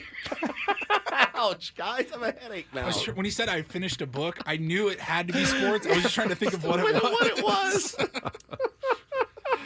Oh, God. Well, if it's a Shipnuck book, I know it was great because he's fantastic. It was a terrific book. So our boss Adam in the chat says, I'm the same way, Ben.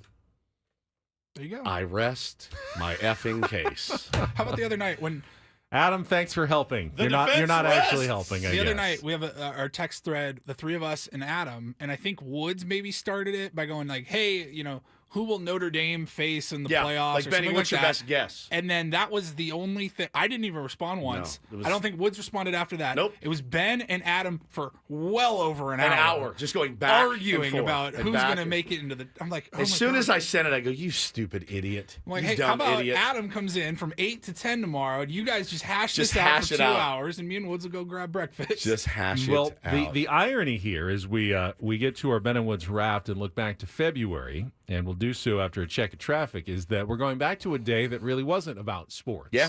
Valentine's Day. It's about where love. We, at least for a while, set sports aside. And that is coming up next here on 97.3 The Fan. From the 97.3 The Fan Traffic Center, here's Kelly Danick. Well, guys, all we really have going on is some very thick fog around parts of the county. Doesn't seem to be in any big hurry to clear, so something you need to take into consideration. Give yourself a little extra time for travel. Doesn't seem to be causing any problems, though. Yeah, no incidents, no accidents, no surprises to mention. I'm Kelly Danick with Ben and Woods, San Diego's #1 sports station, 97.3 The Fan. You know, I can play a rap song here coming out. It's really good. It is great. I can pull it up. Very fantastic intro to this segment that we usually play. All right, we count down our last. There it is. Counting down our last 12 shows of the year. Yesterday was January. Now we go back to February. Paulie does a great job tracking and clipping some of our favorite moments of the year. And on Valentine's Day, we had Stephanie Daly in to share some dating advice for any single tier ones out there. I thought that was a interesting and informative non-sports segment that we did on the program. That was great. And you guys also had something special for me. We did, as usual. We had something planned for you. I was thinking about, Valentine's Day and love making, and we were talking. I was talking to Paulie on the phone, and we were talking about we've done this bit before, the sexy songs for go time and all that. Paulie did the bit last year of the worst songs to listen to while doing that. The Home Depot song was actually one of them. So we started thinking about. So I started thinking about Baby Shark. I went to Spotify and I just typed in sexy songs, and one came up that I'd never heard before. And I thought to myself, well, I need Ben to read this because I want to hear him read this romantic song from a guy we know very well, Barry White. I was unfamiliar with it, and I said, well, this is a little foreplay here. This is perfect. This is absolutely perfect. So if you would, Paulie.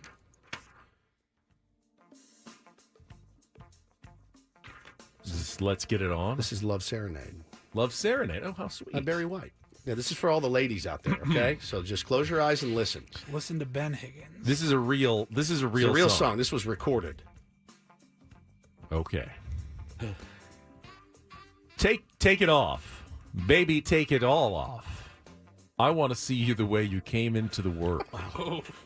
I don't want to feel no clothes. I don't want to see no panties. And take off that brassiere, my dear. Everybody's gone. I'm taking the receiver off the phone because, baby, you and me, this night, we're going to get it on to Love Serenade. You know I get in these moods. Well, you know how it is.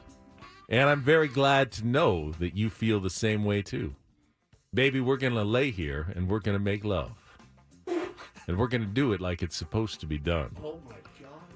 Heaven only knows what goes on behind closed doors. The very depth of our souls will reach out tonight, you and me, baby, in Love Serenade.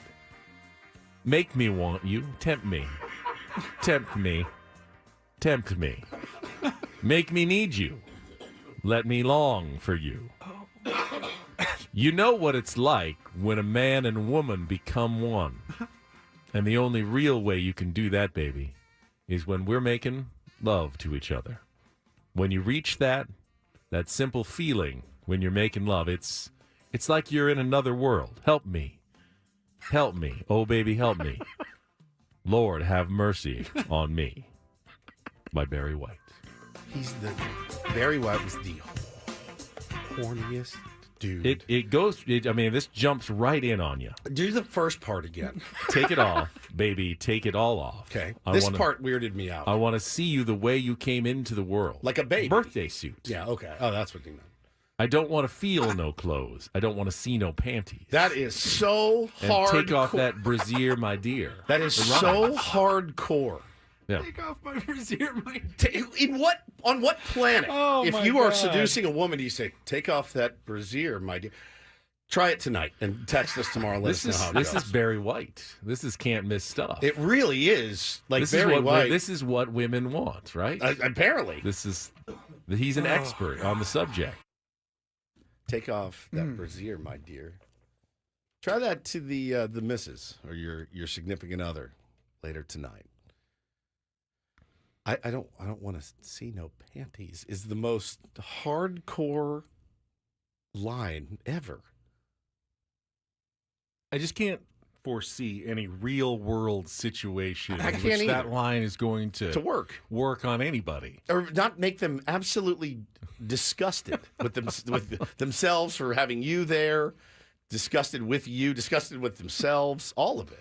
Also, when he talks about that, the consummation, I listen to him speak those words and I go, have I been doing it wrong? Because I don't, it's great, but I don't, he's just like the next level. You know what I mean? It's like a different level. Yeah. We become one, my dear. It's like, I don't know, man. Feels a little more, I don't know, normal. It's very spiritual for him, I feel like. He doesn't do like just the quick. It's not quick. It's like I bet his wife was like, we got to do the big seduction bit again. I'm really tired, Barry. I just want to go to bed. He's like, eat these chocolate-covered strawberries, drink this champagne, and take your panties off. Bearskin rug, yeah. fire. She's like, all right, I got 15 minutes. Judge Judy's coming on. I want to watch it. So you don't need to do the whole production. We don't have to go through the whole. It's like going to Benihana. If you're just hungry, you're like, yeah. I don't need the train. I don't need the volcano. I'm good. No, ding, ding, ding, ding, ding, ding, ding. I get it. I just bring me the food. I don't need the production. Right. Sometimes you just need. Just want to eat Chipotle. Just eat Chipotle. Put it in a bowl and hand it to me. Give it to me. Yeah. You don't have to flip me the shrimp into my mouth. Sometimes. I'd say most times. I'd say 100% of the time. You don't have to do that. Do ladies appreciate that sort of seduction? Well, everybody appreciates when they think someone's going to extra effort. Okay. Right? Yeah, I think so. Go a little lengths to, impress. But sometimes you just want your meal. But I would also imagine that ladies are smart enough to know that we have an ulterior motive behind I'd say all of the rigmarole and the production. I would say that when you tell somebody to take off their brassiere, that she then knows your intentions and they're not pure. Okay? I know that. I would love to interview Mrs. White and say, did you ever get warm? Betty, were you warm? Did it wear you out when he would walk in the door? Would you know immediately, oh boy, here he goes again? Betty White. We're doing the entire production again. Oh God, he's lighting the fire. Oh boy, he's going to the fridge. He's getting the champagne.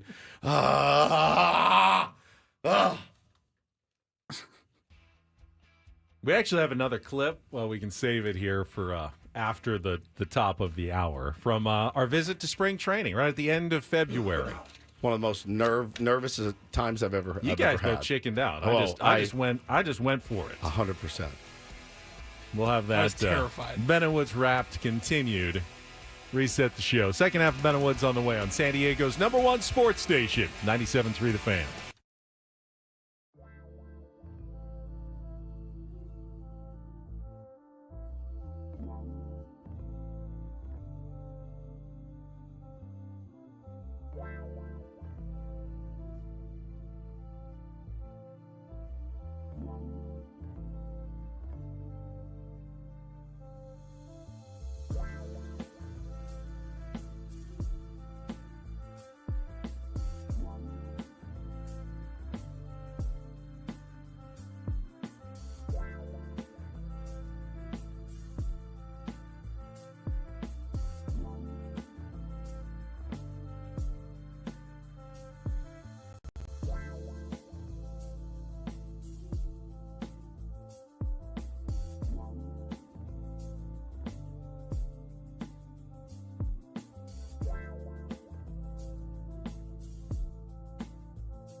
All right, we're halfway home. Ben and Woods, 97.3, The Fan. Great to be here with you on what looks to be a very beautiful Friday. Good day to go home and curl up in bed. Take a nice, long nap. Get ready for... Turn on some Barry White. Turn on some Barry White. Of course, I'll be alone. Well, that's fine. Hello, me. It's good to see me again. You need Barry White to get you in the mood No, with yourself? I not didn't really. think so. No. No problem in that department. It's the execution. It's the problem.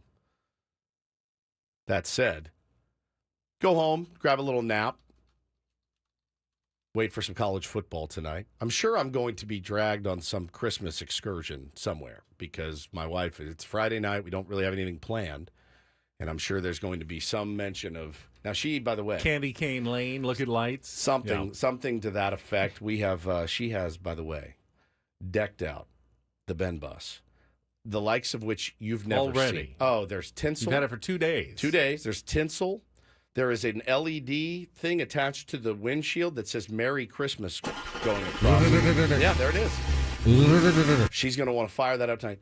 She actually put... We're driving yesterday to go get a bite to eat, she and I. And I go, do I hear sleigh bells? And she said, yeah, I put sleigh bells in the back. So every bump you hit, you hear the jingling of sleigh bells. So she's really into it. So I doubt very much on a Friday night where I have nothing to do and I want to watch college football that she's actually going to let me. So I'm assuming we'll have to load up the Ben bus, drive around. You took the Ben bus just to get a bite to eat. Yeah, it's her. That's what she drives now. Okay. This is the primary vehicle. This is the primary. This is the primary vehicle. I just don't think there's any. Her driving this thing around is a sight to see, and so she's got it all loaded up, and it's all Christmased out. So she's very much in the holiday spirit, and I am too. My kids are way into it. So I'll go do that. What time is the football game tonight? The one I want to watch, the Boise State game. That would be 5 p.m. on Fox. Okay. Probably going to want to go right about 5:30. There's also the same time on ABC, the Tulane Army game. But that one's likely not going to result in a playoff appearance. That one I don't really care Both about. games, however, temperatures expected to be in the 20s. Ooh. For both West Point, New York, and Boise, Idaho. Okay. So what you get These when you games play are on tough to watch. home fields. Not snowy, or But just cold. Just cold You and see, windy like, and army. The And wind hardo chills that and doesn't like wear the, sleeves. Oh, yeah. Yeah. And like their arms are purple and red, and like you see them get hit, Stinging. Oh God, it hurts to watch. And it then- hurts. Very I cold. feel it. And then you put the game on, the Boise State game, and your retinas are seared by the blue field. It's not a fun watch. It's not a fun watch, but I do want to watch that game, certainly. Any big plans for you fellas this weekend? I have to get my blood drawn, some lab work for a medical appointment next week. Okay. That's not like big plans, but I do have to work around that tomorrow. Where do you do it? Like LabCorp. Oh, go to LabCorp. Yeah, with the masses that are all waiting to get their blood drawn on a Saturday morning. Are you going to do your Christmas and holiday decorate? Yes, we should be doing some decorating. have We talked about waited- that yesterday. you We have will waited either so gonna do long. it tonight or tomorrow. Likely. Okay. Any golf on the? I don't have any golf scheduled this weekend at the moment. Paulie, what about you? I'm not sure what I got on the books for this weekend. I got some holiday extravaganza phone calls to make this afternoon. Yes. So we As plan do for, I. 2 weeks from today. 2 weeks How from about that? today, we will be blowing it out for the last time in 2024. Yep. So I got that. Got some good stuff up our, well, like AJ Preller. We have some tricks up our sleeves. Down our pants. Down our pants as well, literally. In our shoes. In our shoes, literally. So Might I'm- do some Christmas shopping this weekend. We'll see. yeah, this is it's blue coated and says pretend to do Christmas shopping. And then you'll actually do it on Christmas Eve. Correct. I'm going to go see a concert. Oh. Yeah, tomorrow with my friend Brian, who's the Dodger fan. Remember, I went to see Crosses in L.A. and met a Tier 1. He's a really good dude, become really good friends. When you say you met him, you actually met him at the show. I met him Like, at the didn't show. know him before the yeah, show. he let me jump in line with him, which was fantastic. And we become really good friends. He is a Dodger fan. And but it's the only knock against him. So we're going to go see Crosses at Observatory on Saturday. I'm really excited about that. And then here's the rub. They're playing on Sunday as well. You didn't again. He bought tickets for us for Sunday. Oh.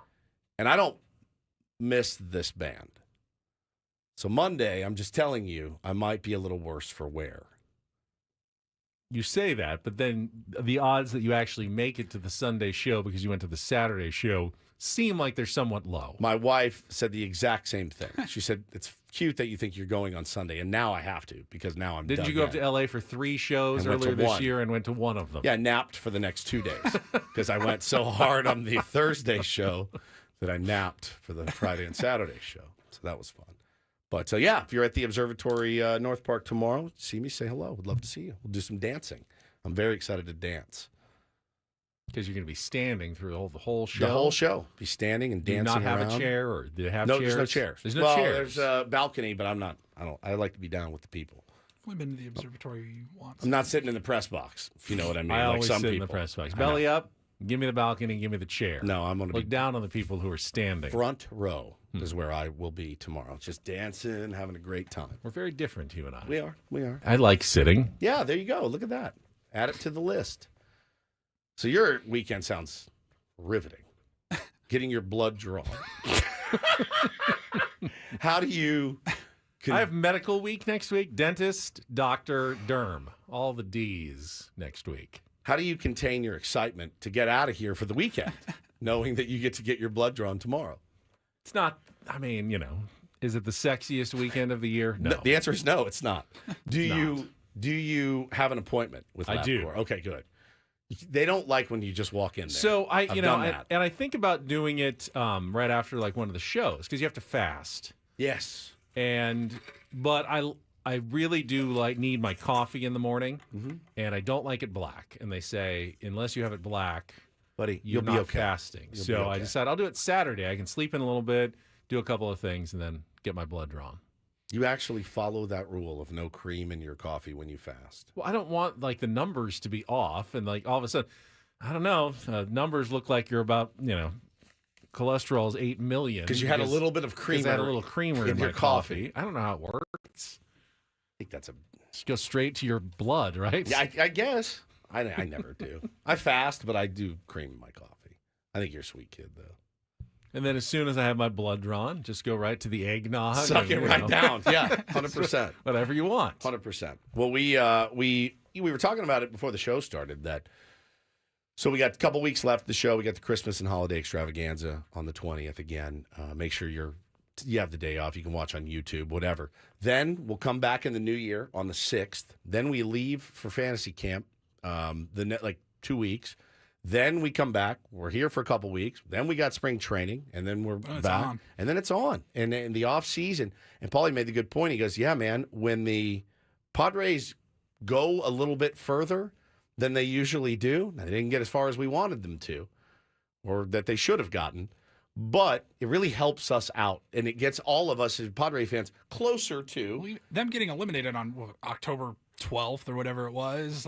We got weeks of content because of how they were eliminated. That's exactly right. But think about the years in the past, even before our show started, when it's just done. Their season's done in July. That's true. That's July, August. You're you're all on right. the football season. It's a little bit different.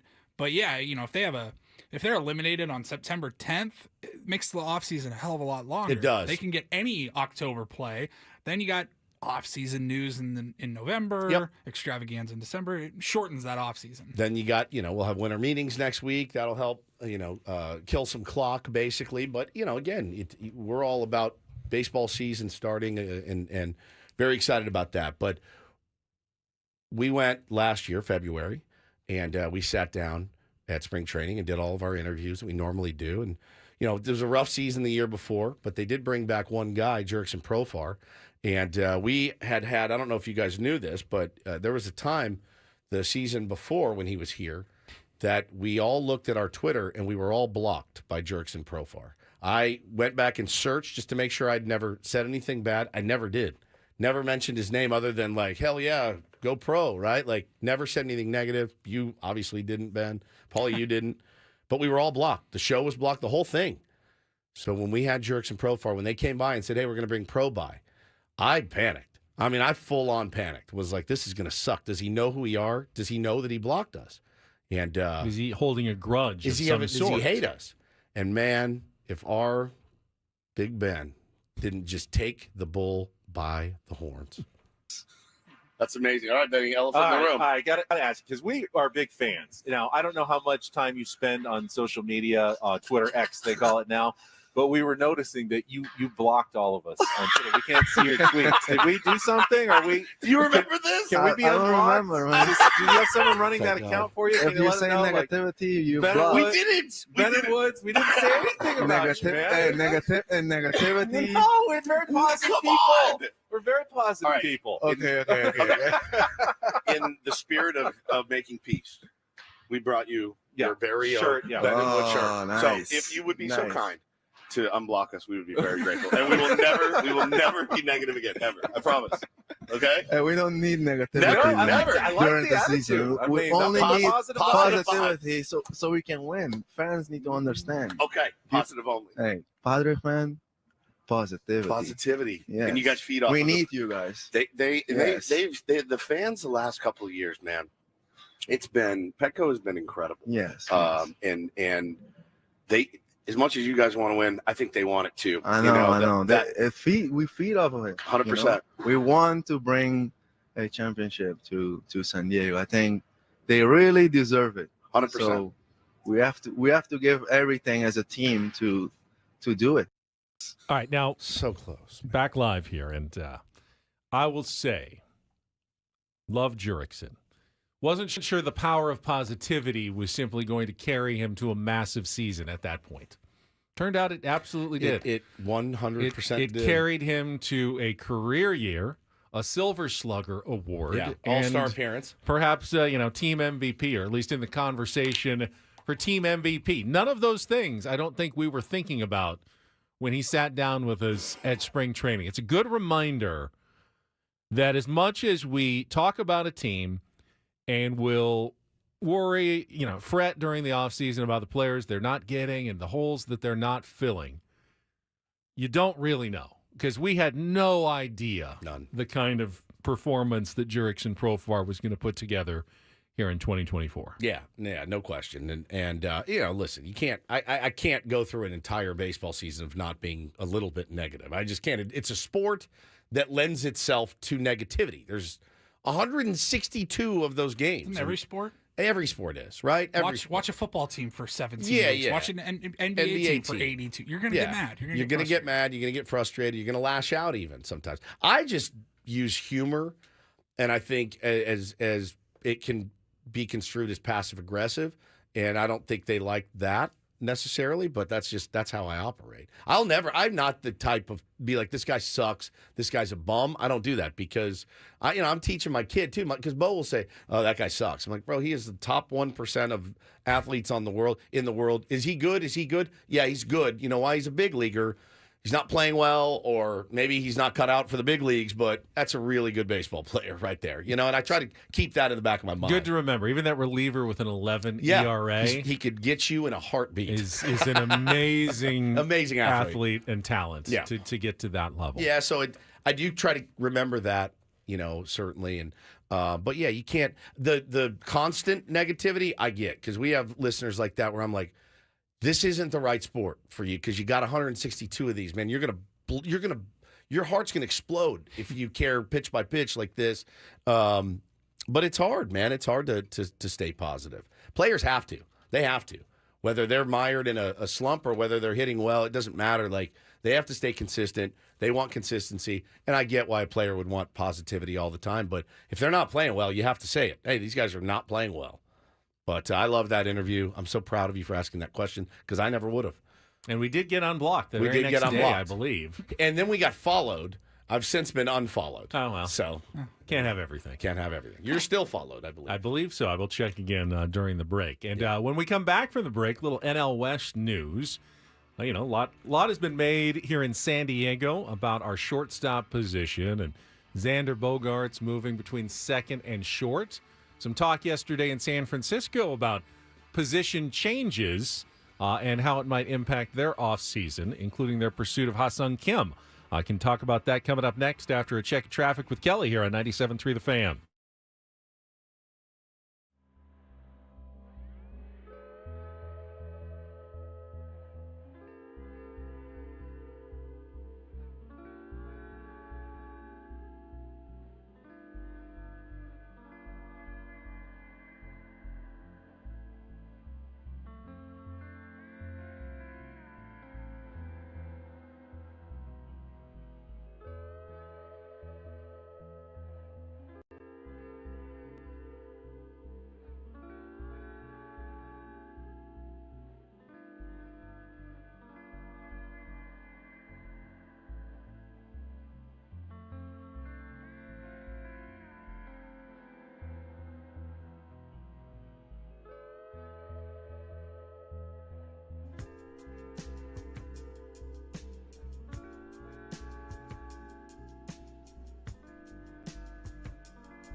Hamul Casino. Fun above all else.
All right, here we go.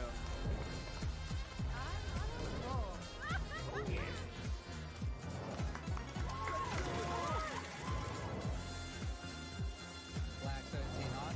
That is my number. All right, hit me. Hamul Casino. Fun above all else.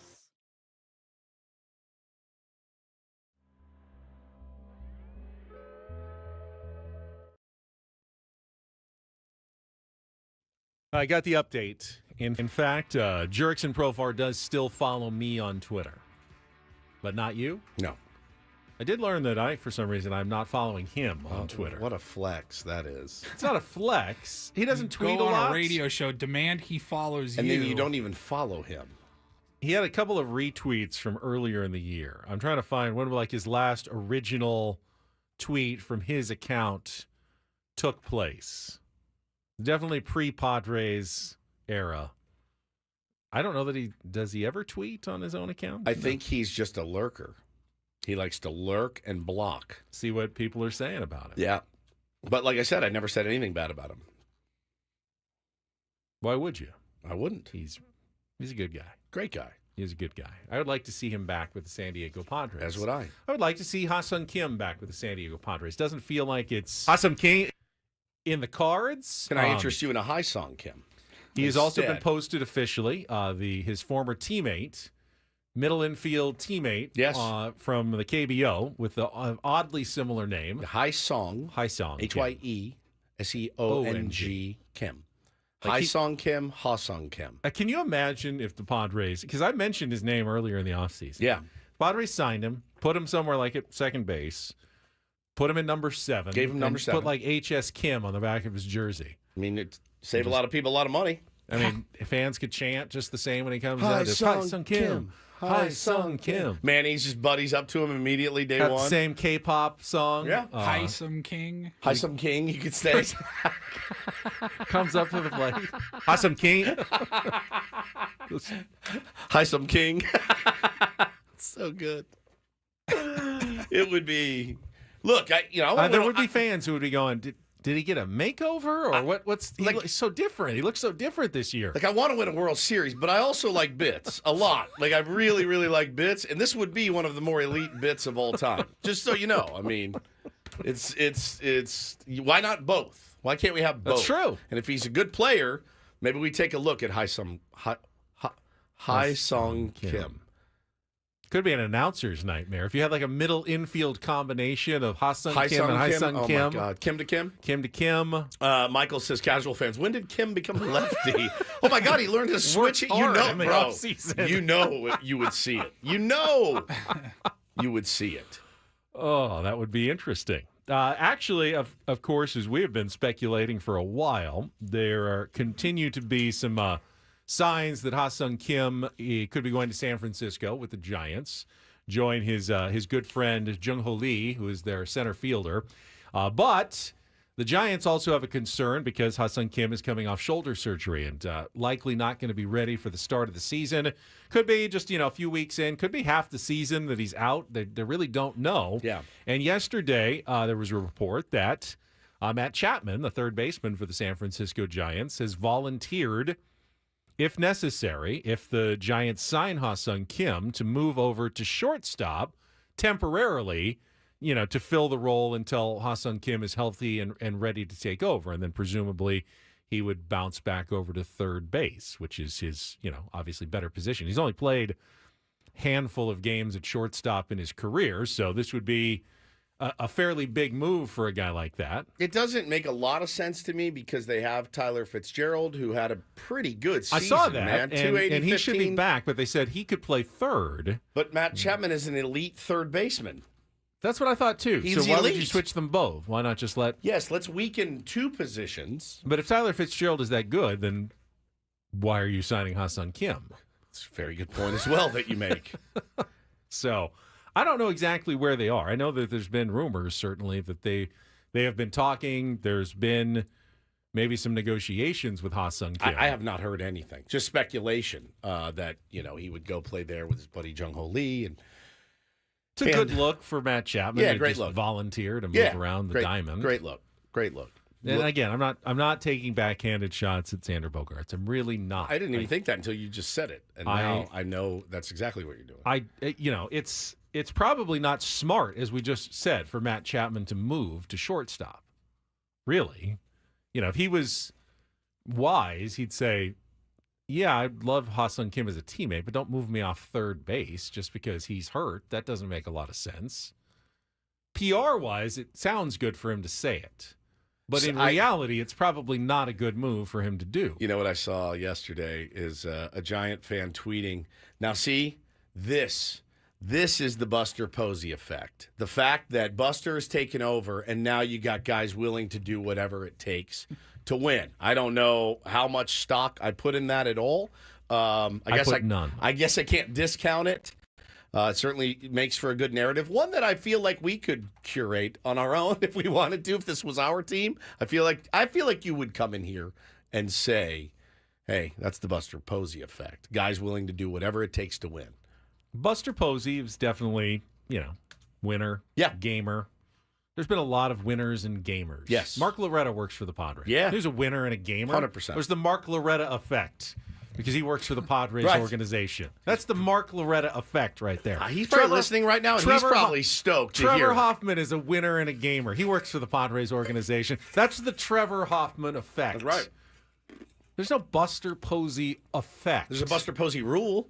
There's that Buster has Posey ruined rule. baseball, but other than that, yeah, I don't know. I mean, again, if I was a Giants fan, I'd be more concerned about Buster Posey's somewhat disdain for, For analytics analytics? in baseball and running an organization. At this How are they point. going to do this, man? It's going to be, again, it's going to be a fascinating case study to watch these guys be like, we're going all gut, see how it works. Do you think there's an A.J. Preller effect in the Padres organization? How so? Well, obviously he Morning, wasn't. guys. He wasn't a former player, right? Gamer, gritty. But I don't think anyone ever doubts that guy is hustling 24/7 to try to make the Padres as good as possible. And as a player or a coach or anyone who works in that organization, when you look at the guy who's at the top and you see the kind of effort and work that he's putting in, don't you feel like you hold yourself to a little higher standard going, this guy's outworking me. I got to make sure that I come and represent for that guy who, had the faith to hire me. Yeah, I think as a coach, certainly. I mean, I've said it many times. I would not want to work for A.J. Preller. I value my quality of life too much. As much as I would want to also bring a championship, be part of a team that brought a championship, I don't got 18, 19, 20-hour days in me, and not at 49 years old with 2 little kids. I just don't have it. I don't have it in me. I'm not built for it. But as a player, I think it can go both ways. If you're a player on the Padres, and you're locked in, right? The Mannies, the Xanders of the world, they're locked in. They're like, yeah, man, I love when you add pieces to help us win. Then again, how many of their buddies have been shipped off? How many of their buddies that, have been traded? And that's the reverse effect of that as well. Don't get too comfortable here in San Diego. So, but I never feel like AJ, while he makes as many or more moves than any general manager, and he has had more roster turnover than average, at least, in baseball during his tenure, I don't think he ever sees the players as game pieces. No. You know how, sometimes, you think, GM, he doesn't see me as a person. I'm just a piece on the chessboard that he's moving around. He could trade me. He can cut me. AJ, when he trades away a prospect, I think it rips his soul out. Yeah, I think so too. He knows he has to do it. He put a lot of work into those But he guys. puts a lot of work into those guys. He often can't be easy. reacquires them a Yes, couple he of does. years later. Yes. Many returns. I don't think there's I think there's a very sincere person that AJ Preller is, that cares about his players and who they are, and look at his relationship with you, Darvish, and Martin Perez. I don't think it's cynical. No, I don't either. That he does that. Well, it's good for business if I show an interest in their personal lives and their, whatever, hobbies and families. I don't think so. I think it's a genuine quality that AJ Preller deeply cares about his players, and when he does have to trade them, because he knows he does, rips a piece of his soul out. For sure. We scouted this guy. I was down there in the Dominican when he was 14 watching him play. He has come up to our organization. He's 19 now, and I got to trade him for a reliever at the deadline. Yeah. I think it hurts him to do that, but he knows that that's how you can win baseball games. Keeping It Real says, yeah, it's fun. It's nerve-wracking. Still wouldn't trade a thing. Love Preller, keeps things exciting. Yeah, for us, since we've started covering the team, he's been here, and it is never dull. I mean, it is never dull. You just never know what's going to happen. So I would like him to get after it right now.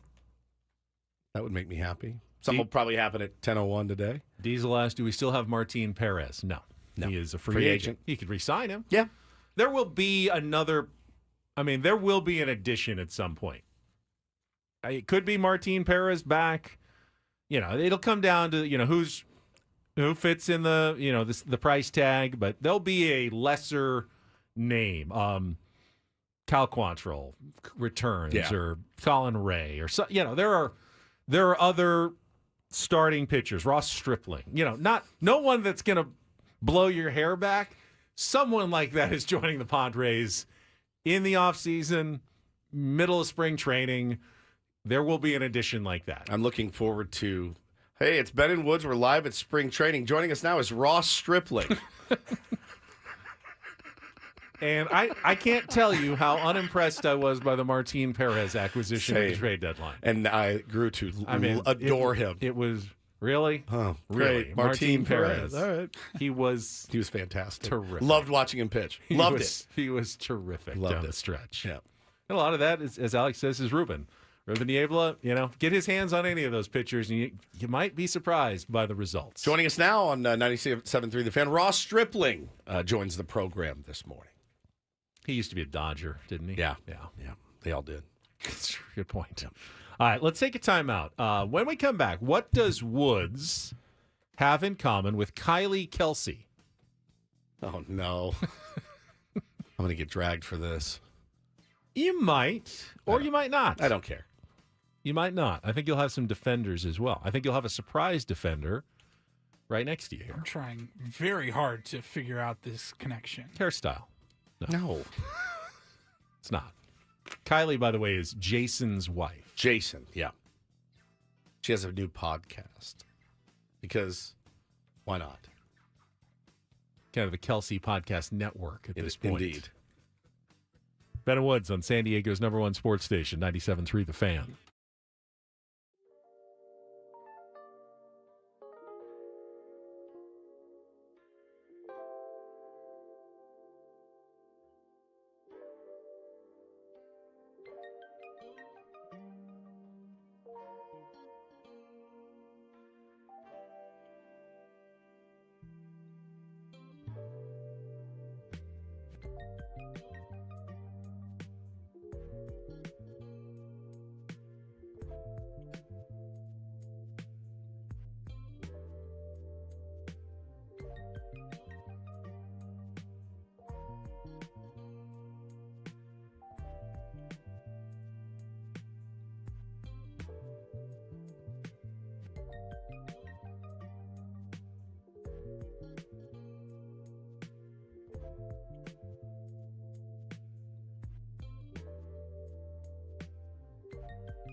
I understand that there's a bit of Kelsey fatigue in this country. Yeah. I share it as well. I have it. Between, Taylor Swift, the podcasts, the mom. Really, it's an overload of Kelsey content that none of us asked for or really need. But here we are. We're still living in this universe, and you can't really open up the internet or flip on your television on a Sunday or a Monday, Thursday night without seeing some sort of Kelsey invading your space. Yeah, Travis, Jason. What's the wife's name? Jason's wife is Kylie. Kylie. What's the name of this podcast? Her podcast is... Theirs is New Heights. That's the Brothers Hers is podcast. Old Summits. This is not... Oh, no. Not Gonna Lie. Okay. Like, not gonna lie, I don't like that. Something like that. Right. Like that, you just had a breakfast burrito. Not gonna lie, that was pretty good. It was good. It was tasty. Yeah, Unsaturated Fat says, then why are you subjecting us to this, Ben? We do that to you guys a lot. We say, I can't believe Hawk Tua is famous. This is unbelievable. And then we play Hawk Tua over and over. Yeah. Yeah, we're trying to have the best of both worlds. The content. But also, showing that we're normal people who are also tired of all this at the same time. Correct. This, however, I thought was actually relevant to you and, your role as father to young children. And we will discuss Kylie Kelsey and what she had to say on her Not Gonna Lie podcast right after a check of traffic here on 97.3 The Fan. From the 97.3 The Fan Traffic Center, here's Kelly Danick. Got an accident clearing stage on southbound 15 Via Rancho Parkway. It's over to the right shoulder. Stalled car, south 163 before University. It's been moved over to the right shoulder, and we're getting reports of a possible brush fire starting up Imperial Avenue on-ramp to northbound 805, smoke visible from the right shoulder. I'm Kelly Danick with Ben & Woods, San Diego's #1 sports station, 97.3 The Fan. I want to be clear, I'm not mad at any of the Kelseys for taking advantage of this. We'd be doing the same thing. Strike while the iron's hot. And honestly, the ratings and the podcast numbers, I mean, the new Hallmark Chiefs Christmas movie that's out. Yep. Curtis brought it up. It's basically a fake Travis Kelce meets a fake Taylor Swift, and Christmas romance ensues. Correct. And Donna Kelsey she's actually in it. in the movie because you can't get away from the Kelseys. Would They're you guys everywhere. watch a Padres Hallmark movie? Because I would, in a heartbeat. Well, there was that Padres show on Fox. Yeah, I didn't remember? watch that. I didn't watch it, so. You did not watch it? I did not. That surprises me. I don't think I did. Yeah. That surprises me tremendously. You'll watch a Mike Tomlin Hard Knocks in season, but you didn't watch a movie. You'll make any connection to You'll San make Diego. this is like, we need to get you on a couch. We get a you network didn't watch television that show about the Padres, and you're not what Petco Park's in Petco it? Park. I don't know why I didn't watch it. I don't think it got great reviews. You don't like Mark Paul Gosselaar. No, I do like. You don't think Paul girls belong in Gosselaar. baseball? Who doesn't like Mark Paul Gosselaar? You don't think women should play baseball. That's it. It makes sense now. No, I'm very excited about women in baseball. Not excited enough to watch the show. It was not real, though. I think I like real things. Oh. Real sports. So anyway, Kylie Kelsey on this podcast. This man's insane. Discussed the fact that she is, she's not uncomfortable using curse words in front of her children, her younger two children, where some people say, and Jason, I don't know if Jason likes it that much, but Kylie is like foul-mouthed in front of the kids. Yes. And she says, not a big deal. And people were criticizing her for it, saying you need to watch your language in front of your children. Now, we know you, Woods, don't watch your language in front of your kids. No. And, you've certainly opened the door for your kids to use some of that language back at you. You've told us some of the stories. Kills me every time. I'm actually on your side here. Oh, look at you. Thank you. I think the worst thing you can do as a parent is turn those words into weapons. Weapons. Yes, weapons. Weapons. Make them a big deal. Guess what? They'll be a big deal. Make them a huge deal. They'll be an even bigger deal. They were a huge deal in my house growing up. Guess what I did the minute I left the house? Got in trouble for it at school. My kids have never been in trouble at school. Bo did one time, but he was literally like 2 years old. He had no idea what he was saying. He watched Bull Durham and dropped the worst word you could possibly drop at preschool. And now the playground that my mother-in-law donated to, we call it that word. Turn the mics off. Because after that happened, she donated to that just so, they wouldn't think poorly of us. But he was 2 years old. And I don't mind when they curse. It doesn't bother me. Hannah. You think it's actually funny? I think it's that hysterical. may be the more problematic. But here's the thing. Parenting strategy. But Hannah does the thing where, like, Monday she doesn't care, Tuesday she does. Wednesday she doesn't, Thursday she does. I'm extremely consistent. I don't care. I think just actually doesn't bother at me. our house, my kids are older now, so they can say what they want. Yeah. But when they were younger, I think our strategy, it wasn't really a conscious strategy. I don't curse. Yeah, you don't curse. Just kind of my choice. But I'm not afraid of the words, and I'm not offended by the words. Right. Shelley doesn't hold herself back.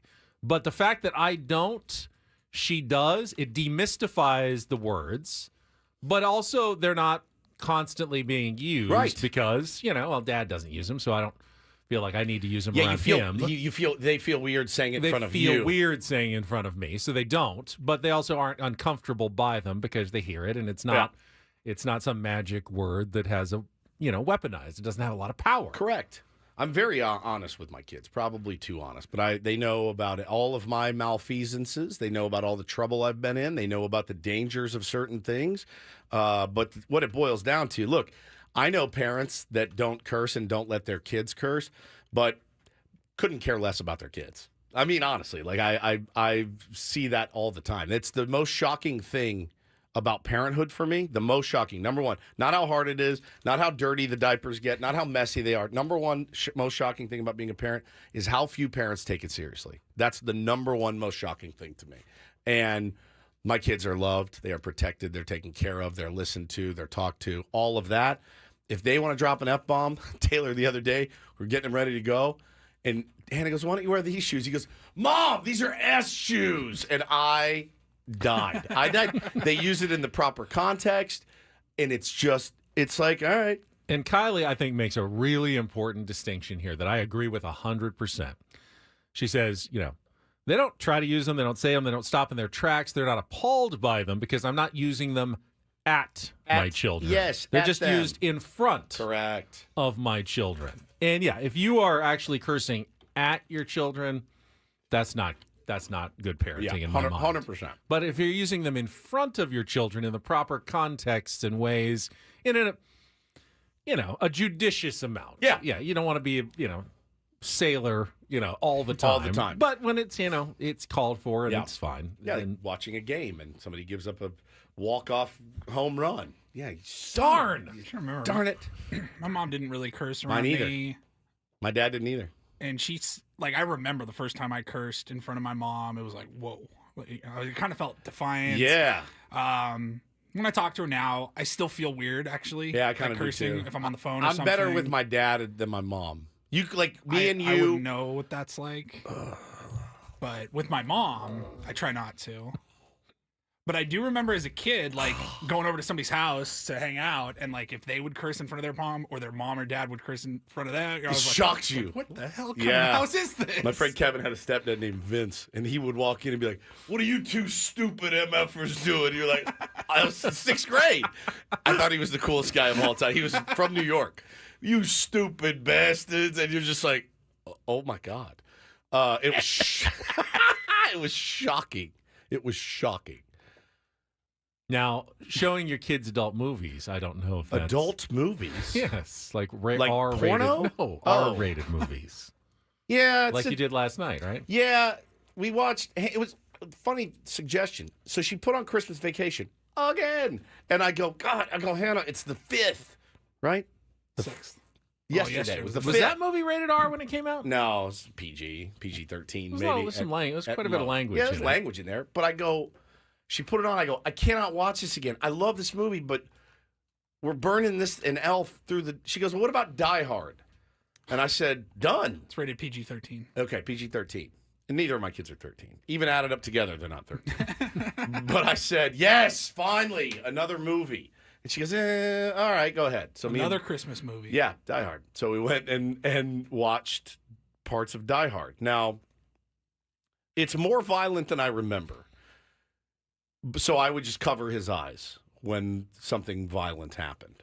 And we only made it about 45 minutes before it was bedtime. We didn't get to the really gory parts. But, you saw a guy fall down the stairs and break his neck.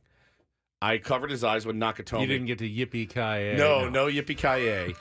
But I covered his eyes when they whacked out Nakatomi. And that was pretty graphic for 1988 or whatever it was. So I covered his eyes. But, he's watched The Town and Heat. It's a movie. This is a movie. It's a movie. It's not real life. I don't let him watch adult films.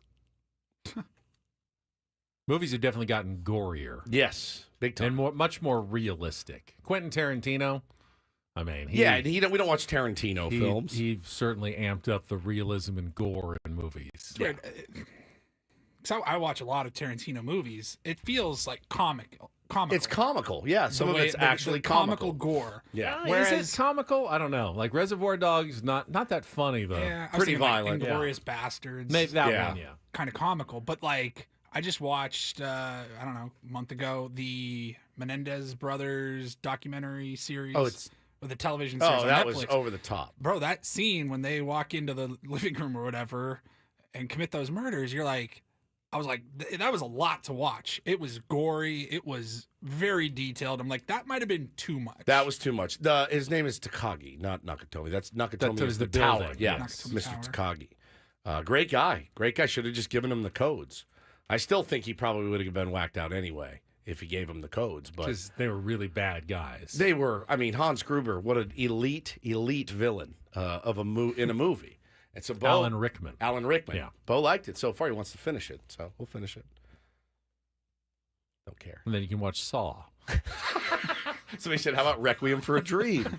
Yeah, again, at the end of the day, it's hard to be a parent.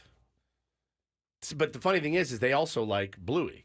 It's not like he only is like, I want to watch violent movies. He's like, he loves Bluey. So there's no perfect way to be a parent. No, there's not. There's no way. No such thing as a perfect parent. No, I mean, take care of your kids. Don't be neglectful. Don't neglect your children. But what they consume, what you consume, I have rules, right? I have rules in our home, and it's not just a free for all. They're not going crazy. No, but you can have all the rules in the world and enforce them well, and be. But at some point, your kids are going to have to grow up. Yeah, and you can't shelter them. And you can't keep them from growing up. I tell Hannah all the time, you got to let them fall. And you can't really just dole it out in small increments. Growing up is growing up, and it's going to be hard no matter what. I told Bo that yesterday. I said, school, buddy, guess what? I want to tell you that it gets easier. It doesn't. It's hard. It's really, really hard. It's hard to interact with 20 other kids every day. This girl pushed me down, and I was sad. And I go, buddy, I wish I could tell you that that's not the case. I said, it's absolutely the case. It sucks. It sucks. You just have to kind of grin and bear it, man. But, so it's I kudos to her for at least, putting that out there. I'm not going to go listen to it or anything. But, let people parent how they want to, as long as they're not hurting their kids or neglecting their kids. That's the most important thing, in my opinion. All right, down to the final hour of the week. When we come back, Paulie's got a round of report, including an interesting rumor about one Bill Belichick that was circling around yesterday. That and, whatever we got left this week. Shane Gillis tickets to give away. Last pair coming up next on San Diego's #1 sports station, 97.3 The Fan.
When we are back on Monday morning, our friend Sam Levitt's going to be in Dallas for the winter meetings. We'll have updates on anything that is breaking news, Padres or otherwise, across all shows next Monday, Tuesday, and Wednesday.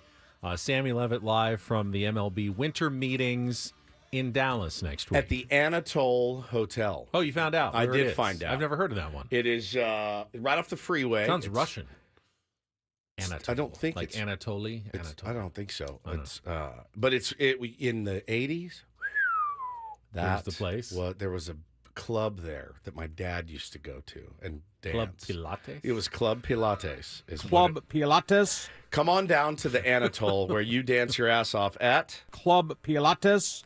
Why, simply the best Club Pilates that has ever been.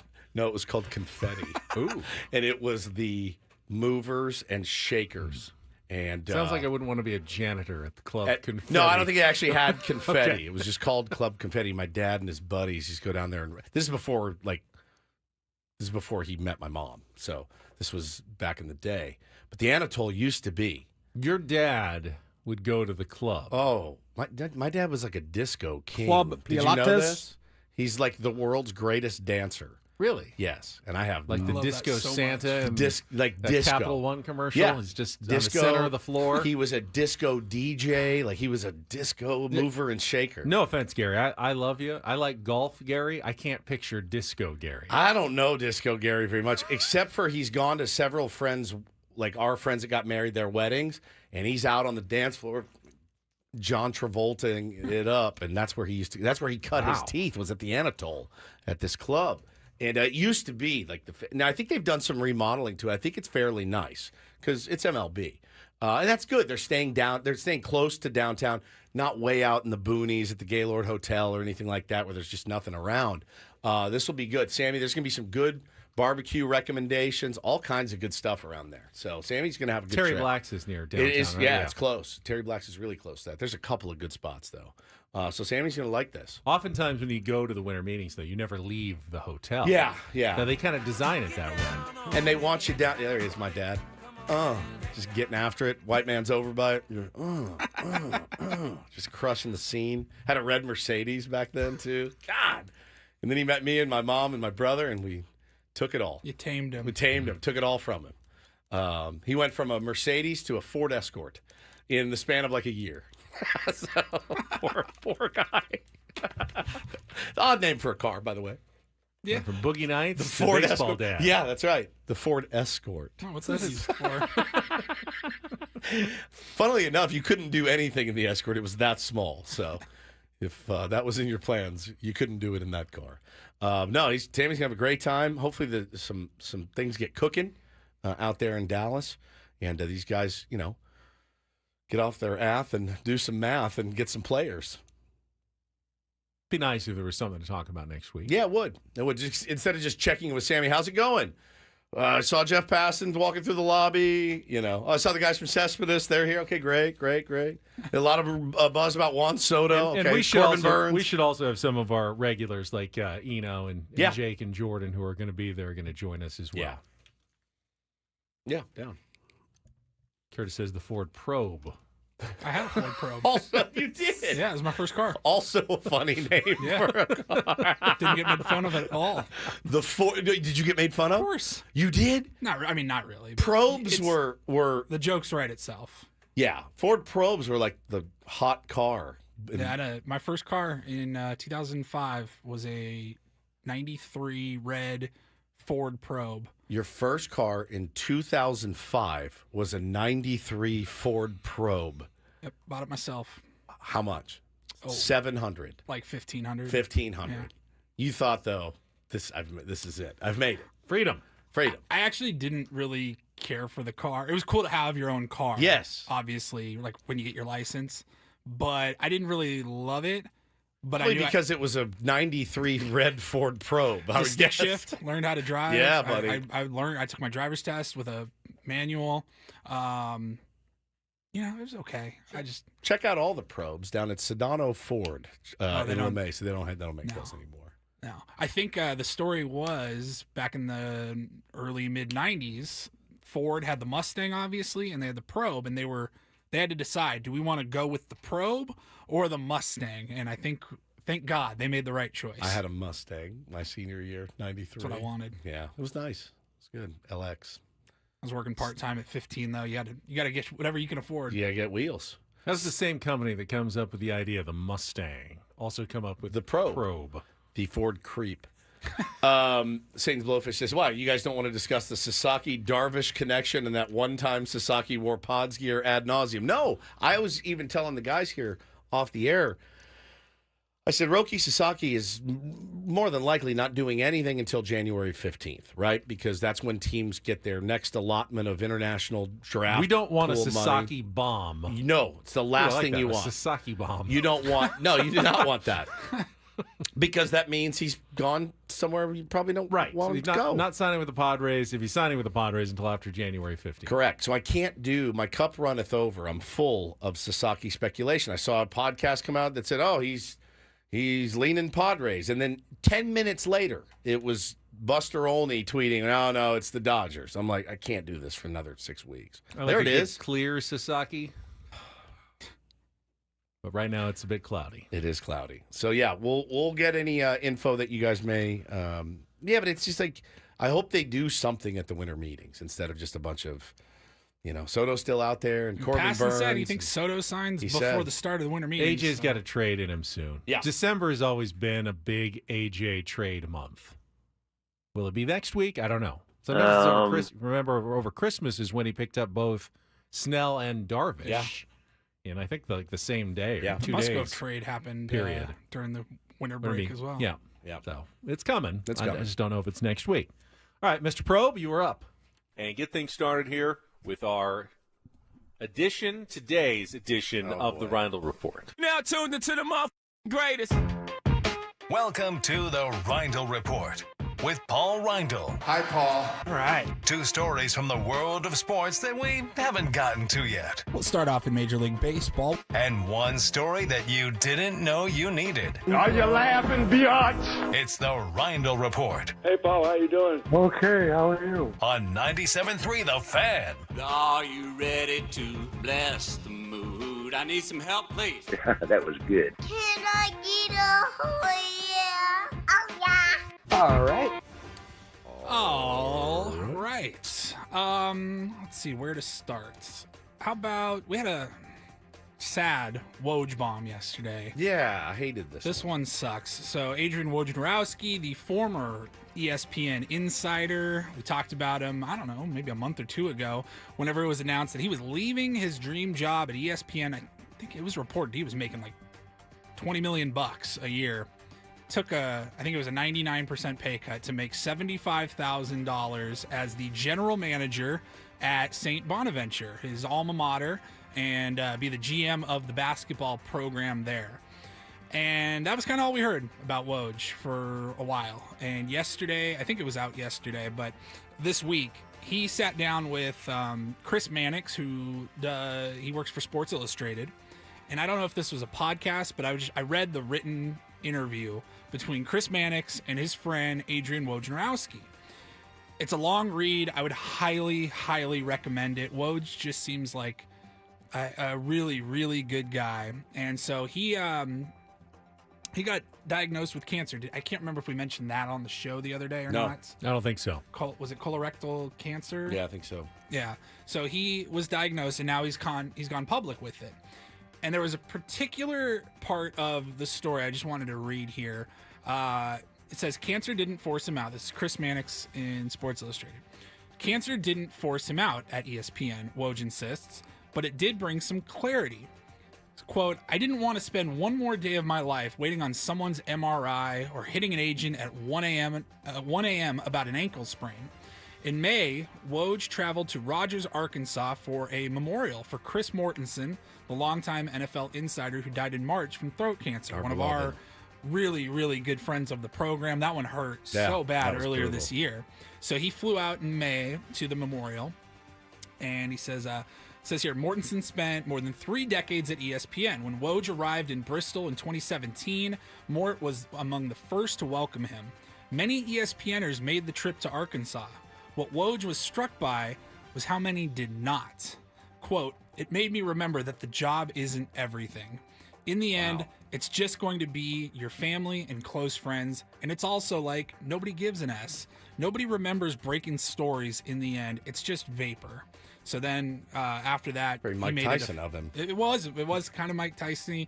After that, he made it official. He wanted to spend more time with his friends and family. Yep. He wanted to do work that meant more to him Sure. than, look, it's when you're young, you want to go out and grind and try to make it as big as you can. Yeah, be famous. For sure. And he accomplished, I think, I'm sure if you asked him, he would say he checked off everything that he wanted to do. But it gets to a point where you're like, he's looking around and like, sure, maybe Adam Schefter was there, Mina Kimes, whoever, Booger McFarland, some of these other ESPN NFL people, but he was struck by the people that weren't there because they were chasing a story, because they Makes were sense. at a scouting combine, or Yeah, what I mean? the light went off, man. Yeah. And I read that, I was like, that's important, I think. Now he does to say remember. too about his cancer. He caught it early detection, and he thinks he's going to be okay.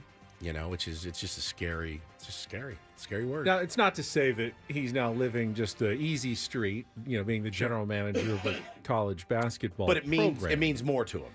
Yeah, and I was just thinking about that. There are certain people who work in, our side of the business, in media, who feel like they want to do something that has more of an impact, that matters more. A couple like Chris Jenkins, Sports Illustrated, one of the best writers. Lee Jenkins. Lee Jenkins, Sports Illustrated, one of the best writers, went to work for the Clippers. Yeah. And he's now like vice president of the Clippers. But I miss his writing. He was so good at it, but he felt like he wanted to do something different. I don't know how you feel. Some days I wake up and I go, we're not doing anything productive here.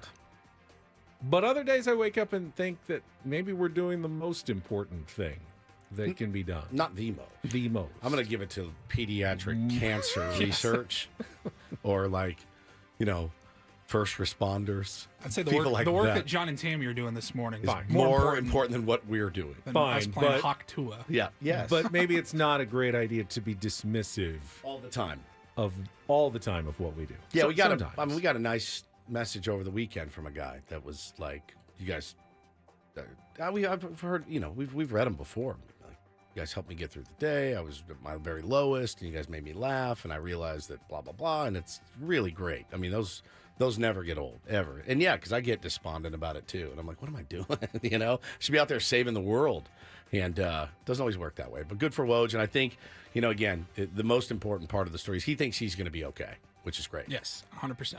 All right, we'll move on.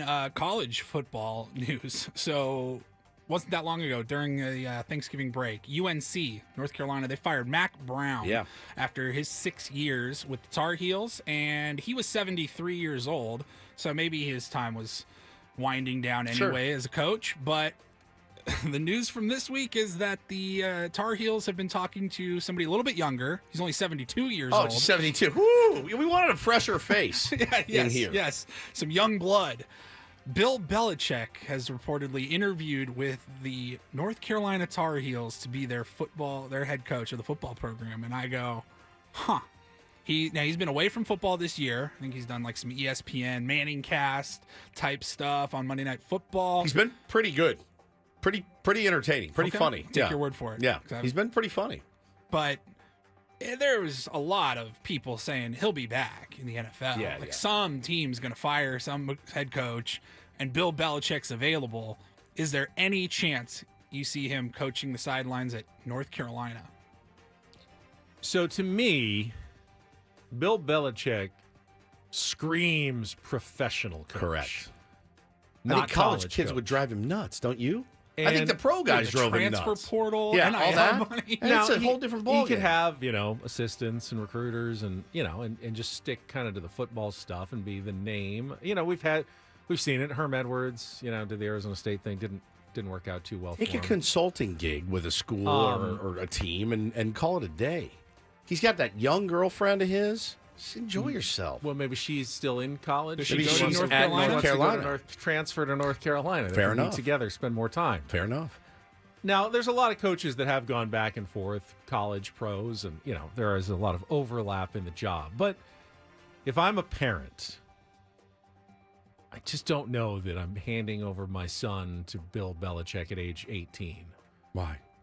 Him over a lot, though. I certainly trust him with the X's and O's and the schemes. They'd be dialed in at North Carolina schematically. In terms of like molding, young men, I have no idea if that's what he does. He's a professional football coach. He's a very professional football The coach. most professional of professional football coaches that maybe we've ever seen in our lifetime. Yeah, the kind of the mold. Of professional football coaches. It's only about here's another question. We're on to Cincinnati. Why can't he get another job in the NFL? Nobody else wants him? My guess would be that he wants to do it his way. He wants all the control. With a ton of control. And he's finding it hard to the spot where, hey, I'm the GM. I'd like to interview you for the head coaching job. What would you like to do? Well, I want to do everything you're doing. I want to be the and my GM. job. Yeah, it's what I've always done to great success. There's not a lot of people who hire someone to then basically take their job from them. That's interesting. So you need a fresh slate, like an owner who's ready to clean everybody's house and bring it. And then you got to go. And then do I want to bring in a 72-year-old after I've cleaned house to start over? Is this Willie Mays? 6-year plan? Is this Willie Mays on the Mets? Is this Jordan on the Wizards? I mean, again, his legacy is cemented. He knows that 7 rings or whatever he's got. So I think, or 6 rings. I think he'll be fine. And if he just has the itch to coach, I don't know, man. Like, if I had the itch to coach and I was that, I would go coach high school. That's where I would go and do that because they're all here. You don't have to recruit guys necessarily.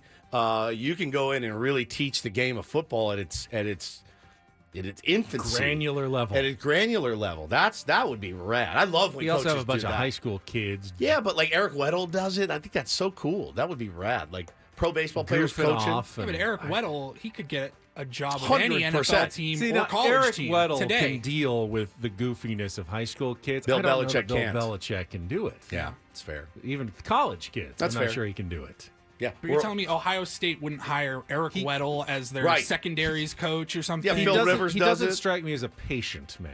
No, this somebody. Where'd it go? Brandon. We're on to the University of Cincinnati Bearcats. Yeah, it's genius. Well, we'll see what happens with old Bill. But man, at 72, I hope I'm not looking for another gig. Oh God, I know. He certainly doesn't need it for the money. No. I hope I'm satisfied at 72. I hope I've scratched all the itches. At 72. Right? Yeah. Playing golf, hanging out with my kids. A lot of people do that, and then they get tired of that and want to go back to work. Never. You Never. say that. Never. Yeah, I'll be in Paris. You know that. I won't be here. Yeah. Can I come? Yes. Nice. I expect you to. All right. Yeah. We'll do a little podcast over there. I love it. In French, though. Oh. Yeah. Oui, oui. Yeah. Thank you, Paulie. Je Is that it? Is that all? Did you have one We're more up story? against it. Let's push. All right. Or the last story. There was some interaction between a team owner and a fan that was posted in the And you baseball wanted- I know you world. wanted to talk about that, but let's. I don't not know in if it's the- real, though. I don't know either, if it's but real. I'm let's- hoping that it is. Let's pretend. All right, let's pretend it is. that it is real All right, because it's great. pretty good. It's really good. I don't know what you're talking about, but I'm intrigued to find out when we come back. We'll also give away those tickets to Shane Gillis when we return with Ben and Woods after traffic on 97.3 The Fan.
Hamul Casino.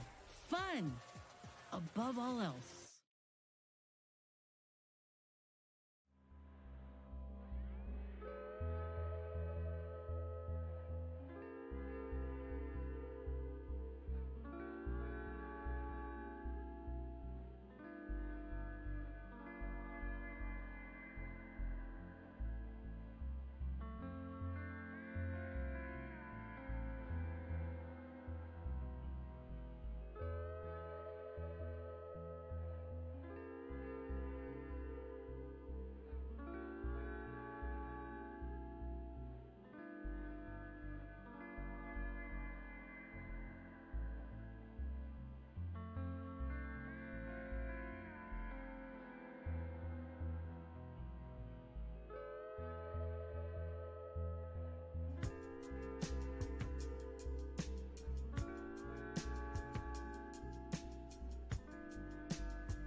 Nice little relaxed Friday.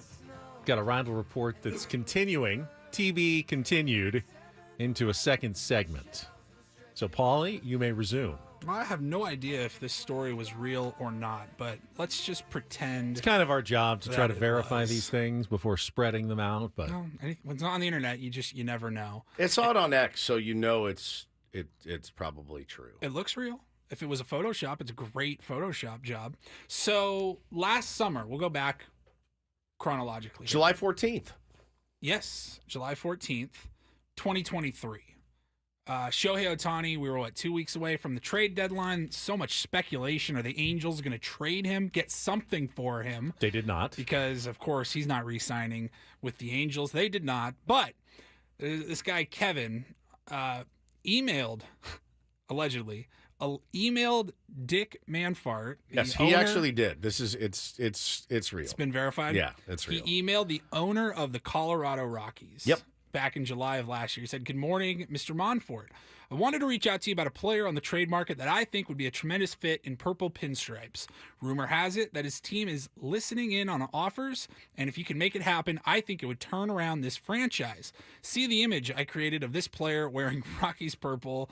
This would be amazing and worth whatever we need to give up. Please make it happen, Dick. Thanks." And it's a really bad Photoshop job of Shohei Ohtani in a Rockies uniform. And he got a response. He got a response. The response was from Dick Monfort. Monfort. He wrote, He is a free agent at the end of the year, but would be fun for a couple of months. Sent for my iPad and then his signature. And he blocked out all the number. Oh, actually, there's still a number in there. There's a phone number on there. You're right. You're absolutely right. Yes. Did he block out the? Yeah, you can't see the email address. Okay. But he did the phone numbers in there, which is odd. I'm sure we talked about it when it happened last July. We didn't know if it was real. Apparently, it has been confirmed. Well, old Kevin's at it again. He emailed Dick Monfort. Yep. And the subject of this email recently was free agent ads, ... Juan Soto says, "Good afternoon, Mr. Monfort. I'm seeing a ton of rumors fly about Juan Soto on social media. He's expected to get 14 to 15 years with a $43 million AAV. That's crazy money, but if you could offer it, I think he'd be a phenomenal fit for the purple pinstripes that would catapult us into playoff contention almost immediately. Is there any chance we could land Juan Soto? Hoping so, with a fingers crossed emoji. Happy holidays, and hope all is well." Mm-hmm. Well, damn it, if Dick Monfort didn't reply to Kevin again. Right from his iPhone. Yeah, this one from the iPhone. The first one was from the iPad. This one sent from my iPhone. He said... He has said publicly he wants to stay on the East Coast. Just anything he can do to put the fire of this fan out for the high price free agent. That's why you're not pursuing Juan Soto. Guy, I told him, we got the money ready. I mean, it's. I don't even bother making an offer because he has said publicly he really wants to be on the East Coast. Which again, that's speculation. That's pure speculation because the Dodgers they're not going to make him an offer if he wants to stay on the East Coast. We've all said it. We've all think it. You know, it's where he's most comfortable, I think. But the fact that the owner of the Rockies wrote back, "Hey, sorry," he said publicly he wants to stay on the East Coast, and that's really what's precluding us here in Colorado I'm from confused. signing. So what's the fan's name? Kevin.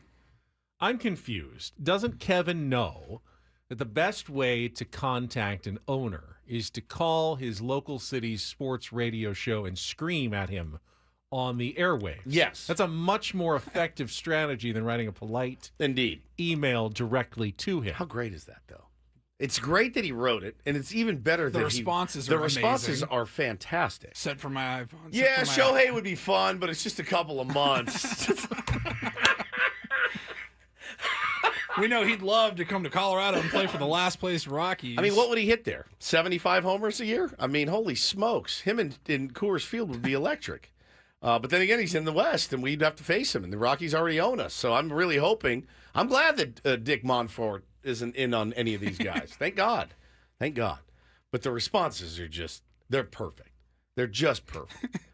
Now, if I was the owner, I'd say, well, did you buy season tickets to help support the endeavor of signing these players? Tell you what, you sign them, I'll buy season tickets. It's this whole chicken and the egg thing that really comes with fandom. And I was thinking about it. I was driving around the other day, getting a little philosophical in my head about chicken and the egg as far as fandom. Is fandom, Ben? Fandom it's conditional, isn't it? And should it be conditional? I turned the radio off. Versus unconditional. That's how much I was thinking about this driving around. I turned the music off and I drove around thinking, what is the definition of a fan? Is it conditional or is it unconditional? And what should it be? I would have said that my fandom is unconditional. Because I didn't foresee any circumstances that I would stop being a fan of my favorite team. And then Dean Spanos moved the Chargers to Los Angeles, and I realized, no, my fandom is conditioned. There are conditions good point. On my fandom. One of them is keeping the team in the city. Maybe I should have just sent Dean a nice email saying, Dean, would you please move the team back to San Diego? Sincerely, Ben in San Diego. See if he'll send me back an iPad note or an iPhone note. I'd possibly. like to, but those voters kept us out, so there's nothing I can do, buddy. We really had no choice. Sorry. No, I thought about it because I see a lot of it on social media, and again, people bluster on social media. I'm one of them. Be like, man, if they do this or they don't do that, I'm done. I'm not watching the team anymore. And so I questioned, and again, philosophically, not judgingly, philosophically. If you're a fan, aren't you, or shouldn't you be a fan? I think my level of interest can wax and wane. Correct. depending on you know Yes. how well the team is doing, how much it looks like they're trying to win. If it's a throwaway season, Are you more of a Padres fan now than you were in 2013? yeah, right. Absolutely. Even I will say it's ramped up even more. And I was always a huge fan, but Sure. this has ramped it up more. I went to San Diego State. I should be a diehard fan of the football program. you're not. I'm not. Yeah. Because I don't think they are fans of their football program the way they run it. It's a terrible product. And maybe that is my fandom, is I want better for the program, right? But until they start giving better, I'm not going to give my time and money and effort into that. Whereas the football or the basketball program, they're winners. That being said, So does that make me a bandwagon fan? The 20 people at Snapdragon Stadium with their season tickets will say you're a bandwagon fan. Maybe I am. So here's the thing. It's the chicken and the egg. Paulie, as an alum, should you blindly support the football program, give money when you can so that they can get better players, so that you go to the game so that they can make more money, so that they can get better players, and then they start to win? Or do you just go Or for do the they start to do all that, and then I and start then you come supporting? in? Do you just go in for the good times? It's kind of like a marriage. It's like the meme. If you don't love me at my, then you don't deserve me at my. Yeah. I don't know if that's true or not when it comes to sports. I don't fans, think though. it is though with sports. I don't. I mean, I don't know. But I was driving around thinking like, fandom really it's conditional for a lot of people. No, I think. expect Viejas Arena to be packed when the school's 20-2 or Right. something. But if they have a season coming off a season where they go 10-25, it just wasn't good. It makes sense to They you. lose a lot of players. Like, I don't expect it to be full. But you welcome the fans. You want it to be full. So if they're just hopping on for the bandwagon or only there for the good times, I don't think that's a problem. Yeah, it's interesting. If you didn't love me at my Kevin Kuzmanov, you don't deserve love- me at my Manny Machado. Yeah, you see it all the time. And again, I'm not trying to fan police at all. Trust me. I was thinking about it the other day, and I went, I wonder. Of course, ownership wants you blindly supporting at all times. Buy the season tickets, buy the merchandise, you just blindly support. Look what happened to those A's fans that blindly supported that team for years, got kicked in the nuts. Same with Charger fans. Like Ben, how'd that work out for you? Wouldn't you like to have all that money back? Well, you probably didn't spend that much money. Yeah, it's easier. Did you for spend you. a dime on the Did Chargers? you ever spend one nickel on the Chargers? I mean, when I was growing up, my family had season tickets. I was a kid, You so I didn't didn't spend it. I didn't spend the money on And them. your dad, by the way, stayed a Charger fan. And he's still a Chargers fan. Now, You know he doesn't why? he doesn't buy season tickets anymore. He doesn't, so- but he invested in them. Yes, you, he did. You had no investment. You have no investment. Time investment. Time A investment. lot of time Let's say spent. teenage Ben, when you start to get your own money or something, whether it's allowance or your job. I know you didn't have a job. He did refereeing. I did. Okay. And audio. Did you ever spend $1 on the Chargers? Did you ever buy a Chargers T-shirt or What do you jersey? think? Did you ever No. go to a game? You never bought tickets to a game. You only sat in the press box or Yeah, had pretty season much. tickets Got given free to tickets. I mean, I've been working though. Remember, I've been working in media since I was in my early 20s. Yeah. Like before I had my own money. I got my own money by working in the media. Right. And then at that point, I'm just there working every It's time. weird because I'm also in the media and spend $50,000 a year on merchandise You are at Petco doing it Park. wrong. That's the thing. You're doing it very wrong. Tell me about it, man. Tell me about it. Interesting combo. You don't have to spend any money to win some Shane Gillis tickets, our last pair of the week. Just consider this a thank you from us to you for being tier ones and listening. Chance to win right now. Dial us up, 833-288-0973. Fifth caller, we'll hook you up with a pair of tickets to the comedy show at Pechanga Arena on June the 7th. You can get your own tickets as well if you'd like to attend at AXS.com, access.com. But call now. Win Shane Gillis tickets at Pechanga Arena, 833-288-0973.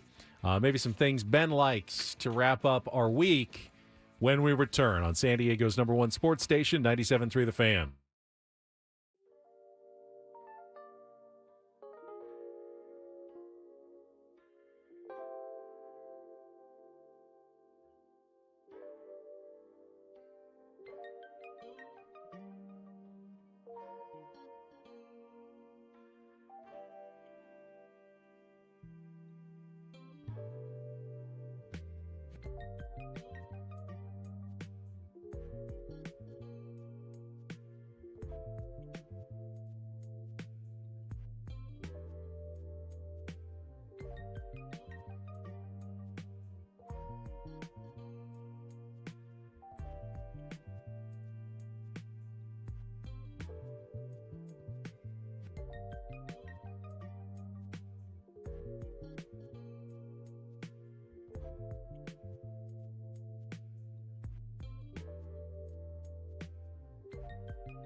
best wishes to Hall of Fame receiver Randy Moss. Yeah, man. Oh man. Had a he had a post about some health issues, and now this morning it's been announced that he'll be taking a hiatus from his role as an analyst on ESPN's Sunday NFL Countdown as he deals with that health issue. We still don't know. He has urged men and to get checkups and blood works done, but has not, which I will be doing this weekend. You're set tomorrow. But he has not specified any particular illness that he's dealing with. They kind of opened their Sunday Countdown show.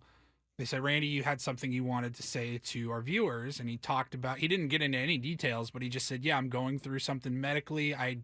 If I have to wear these glasses, I'm not trying to be Mr. Cool or anything like that. There's something wrong with his eyes. And I thought it was cool that Mike Greenberg and whoever else was on set with him, they said, well, if you're going to be wearing them, we're all going to wear those glasses and support you. They all pulled out some glasses and put it on, but I did not know what was going on until just today. Yeah, so his quote was, I'm battling something, man, and it's something internal. Your boy is going to get through it. I got a great team of doctors, and I got a great family around me. So certainly best wishes.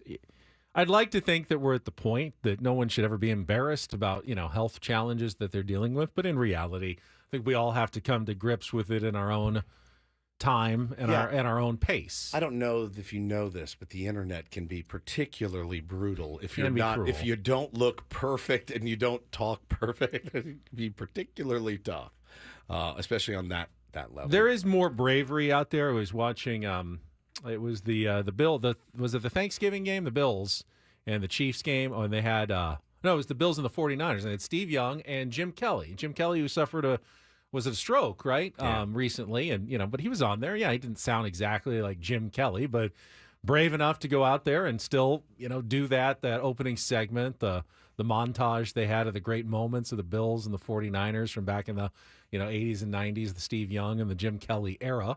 Everyone deals with medical challenges. At some point in your life, you're going to. If you haven't, you're blessed and you're lucky, but you will. No one makes it all the way through without having to deal with some stuff. Love Randy Moss. Always been one of my favorites. Yeah, he's great. He's the one that got away from ND. They had him, and he got in trouble, and they pulled his offer. And he said, his quote came out, he goes, if I could do it over again, Notre Dame would have probably still been there. That was my team. Randy Moss would have been there. Oh, what a bummer. They pulled your offer as well. Notre Dame? Got an offer. I didn't get an offer. You didn't get an offer. No, did you apply even, or did you No. know you had no hope? Bro, they don't let people in with a 2.3 GPA. Loyola did. Legacy, Gary No. can give you a little extra juice. So my brother had help build a wing of some sort of building to get the Woods wing to get you in. We don't have that long money like that. My dad could give like a bench or a tree or something. But my brother had really good grades, and was an athlete and did all the extracurriculars and legacy. And they're like, no, sorry. It's not happening. So you ended up at Loyola Yep. eventually. Yep. And you revoked your diploma based on a video yesterday that we saw yesterday of the basketball team completely ignoring Sister Jean as she was looking for a little high five, a little dap up, walking off the court in her wheelchair. I mean, they're undefeated teams. Left her hanging.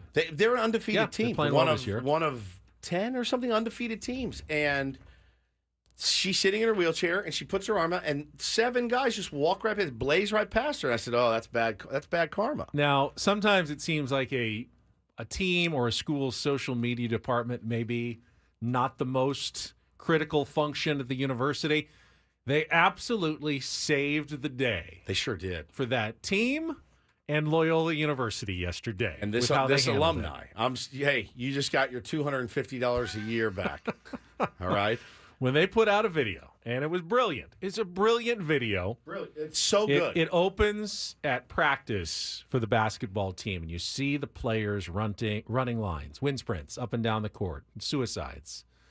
And then it cuts to Sister Jean. You hear a whistle. And then it cuts to Sister Jean with the whistle in her wheelchair, smiling. She's putting them through their paces. She's punishing them for their transgressions. Just the greatest. And then, of course, it ends on the sweet moment as they all go over dap her up and give her some love that she absolutely deserves, that sweet 105-year-old woman. You got me back. I couldn't believe it. I said, these guys, man, these kids these days. I pulled the old man kids these days. don't respect their elders. And how cool was that? Now, it begs the question, was this all a big work? Yeah. Oh, I don't think so. I don't think you put yourself through the punishment of the original video just so you can get the work, save it. But man, did they save it? Oh, they saved their bacon. Maybe they're seasoned. I mean, I was like, I got to make sure to watch to see if they lose their next game. Sweet little Even angel. got to promote their next game on Saturday against USF. It's a genius bit of social media marketing. Oh, it's the sweetest thing, man. She is so old and frail, and they're all dapping her up. It's really I heard sweet. Sammy Levitt worked for their basketball program. Sammy and I have a lot of connections. A few years ago, she got to know Sister Jean, said she is still sharp as a tack. Yep. Knows her basketball. Yeah, I mean, she's a savvy, smart basketball fan as well. We should all be lucky enough to even be 30 years younger than Sister Jean and as sharp and in as good shape as she is. Tyler said, "Why did this make me tear up, dude? I did the same thing when I watched it. Yes, I go, what? I go because at first you're like, these guys have the gall to send out another tweet after we all saw what happened, and then when it pans to her and she's grinning with the whistle, they did a real close up, and I went, you brilliant sons of bitches! Look what you did. You just saved your ass, and they did." They really, really did. Congratulations to Curtis, who won the Shane Gillis tickets. Very happy about it in the YouTube stream. We thank you, Curtis, for listening, being a Tier 1. Enjoy those Shane Gillis tickets. John asked a question. He says, do you remember Sister Jean during your days at Loyola? No. I went to one game. They were... She wasn't famous until they went to the Final Four, Correct. which was long after But Woods was there. But she was there. Yeah. She was a spry young woman in her 80s when you were there. I went there 2 years. I didn't even hear about her. No. I was. What if someone had said to you, Woods, you really should meet this 80-year-old nun, because in 25 years she's still going to be famous and you're going to want to be talking about her. If somebody had told that age Woods, you need to go meet this 85-year-old nun, I would have said, for what? Why? No, I'm not doing this. But it was cool, man. I took Bo back. I'm not going to. So quit asking. You really need to go meet her. She's really nice, and you'll like her.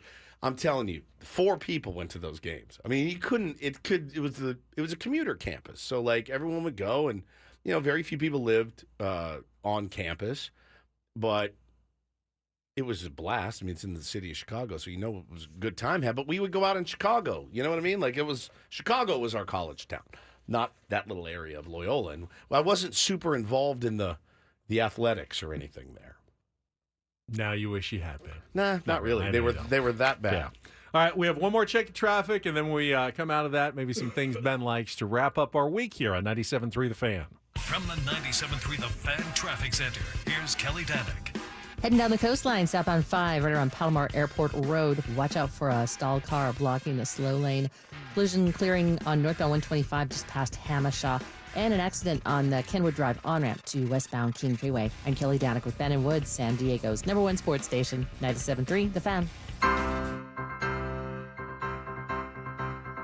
I like the tanginess of the cranberry. I like reflecting. I like old-time rock and roll, too. You know I do. I like NIL. I like my standard, very uninteresting haircut. I do like hearing people talk about how well it's going for the Padres. I like numbers. Oh, I like the bits. I like to be educational. I like when I get up, have a glass of cranberry-juiced cocktail. I like Adam Major. I do like butterscotch.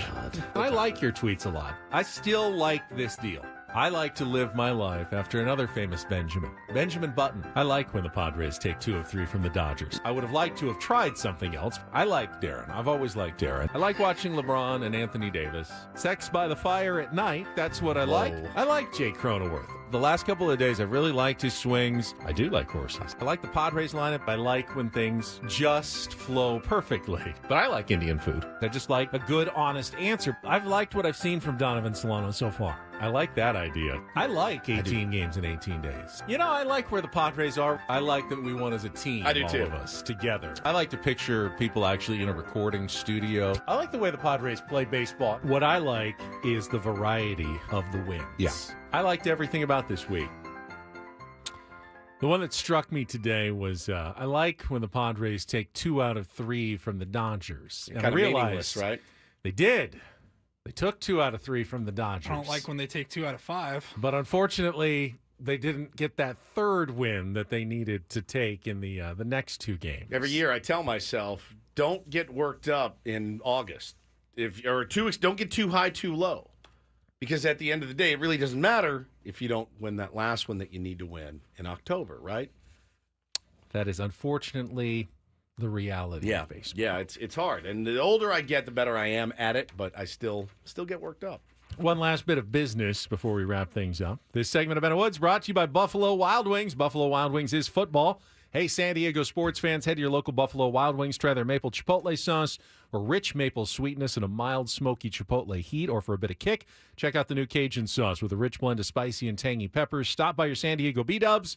Order for takeout or delivery with Buffalo Wild Wings Go. You can watch college football tonight at B-Dubs or any of your favorite establishments. You got the Fox game as the Mountain West Championship and the AAC Championship on Channel 10. And then full championship slate tomorrow, starting at 9 a.m. with the Big 12 Championship, Arizona State and Iowa State. And that is it for us. Winter meetings start on Monday. We'll have Sammy Levitt live from Dallas. Hope everybody has a great weekend. Annie and Elston are coming up next. For Paul Reindl and Stephen Woods, I'm Ben Higgins. Have a great weekend. Rest of your Friday from everybody here at San Diego's #1 sports station, 97.3 The Fan. So long, everybody.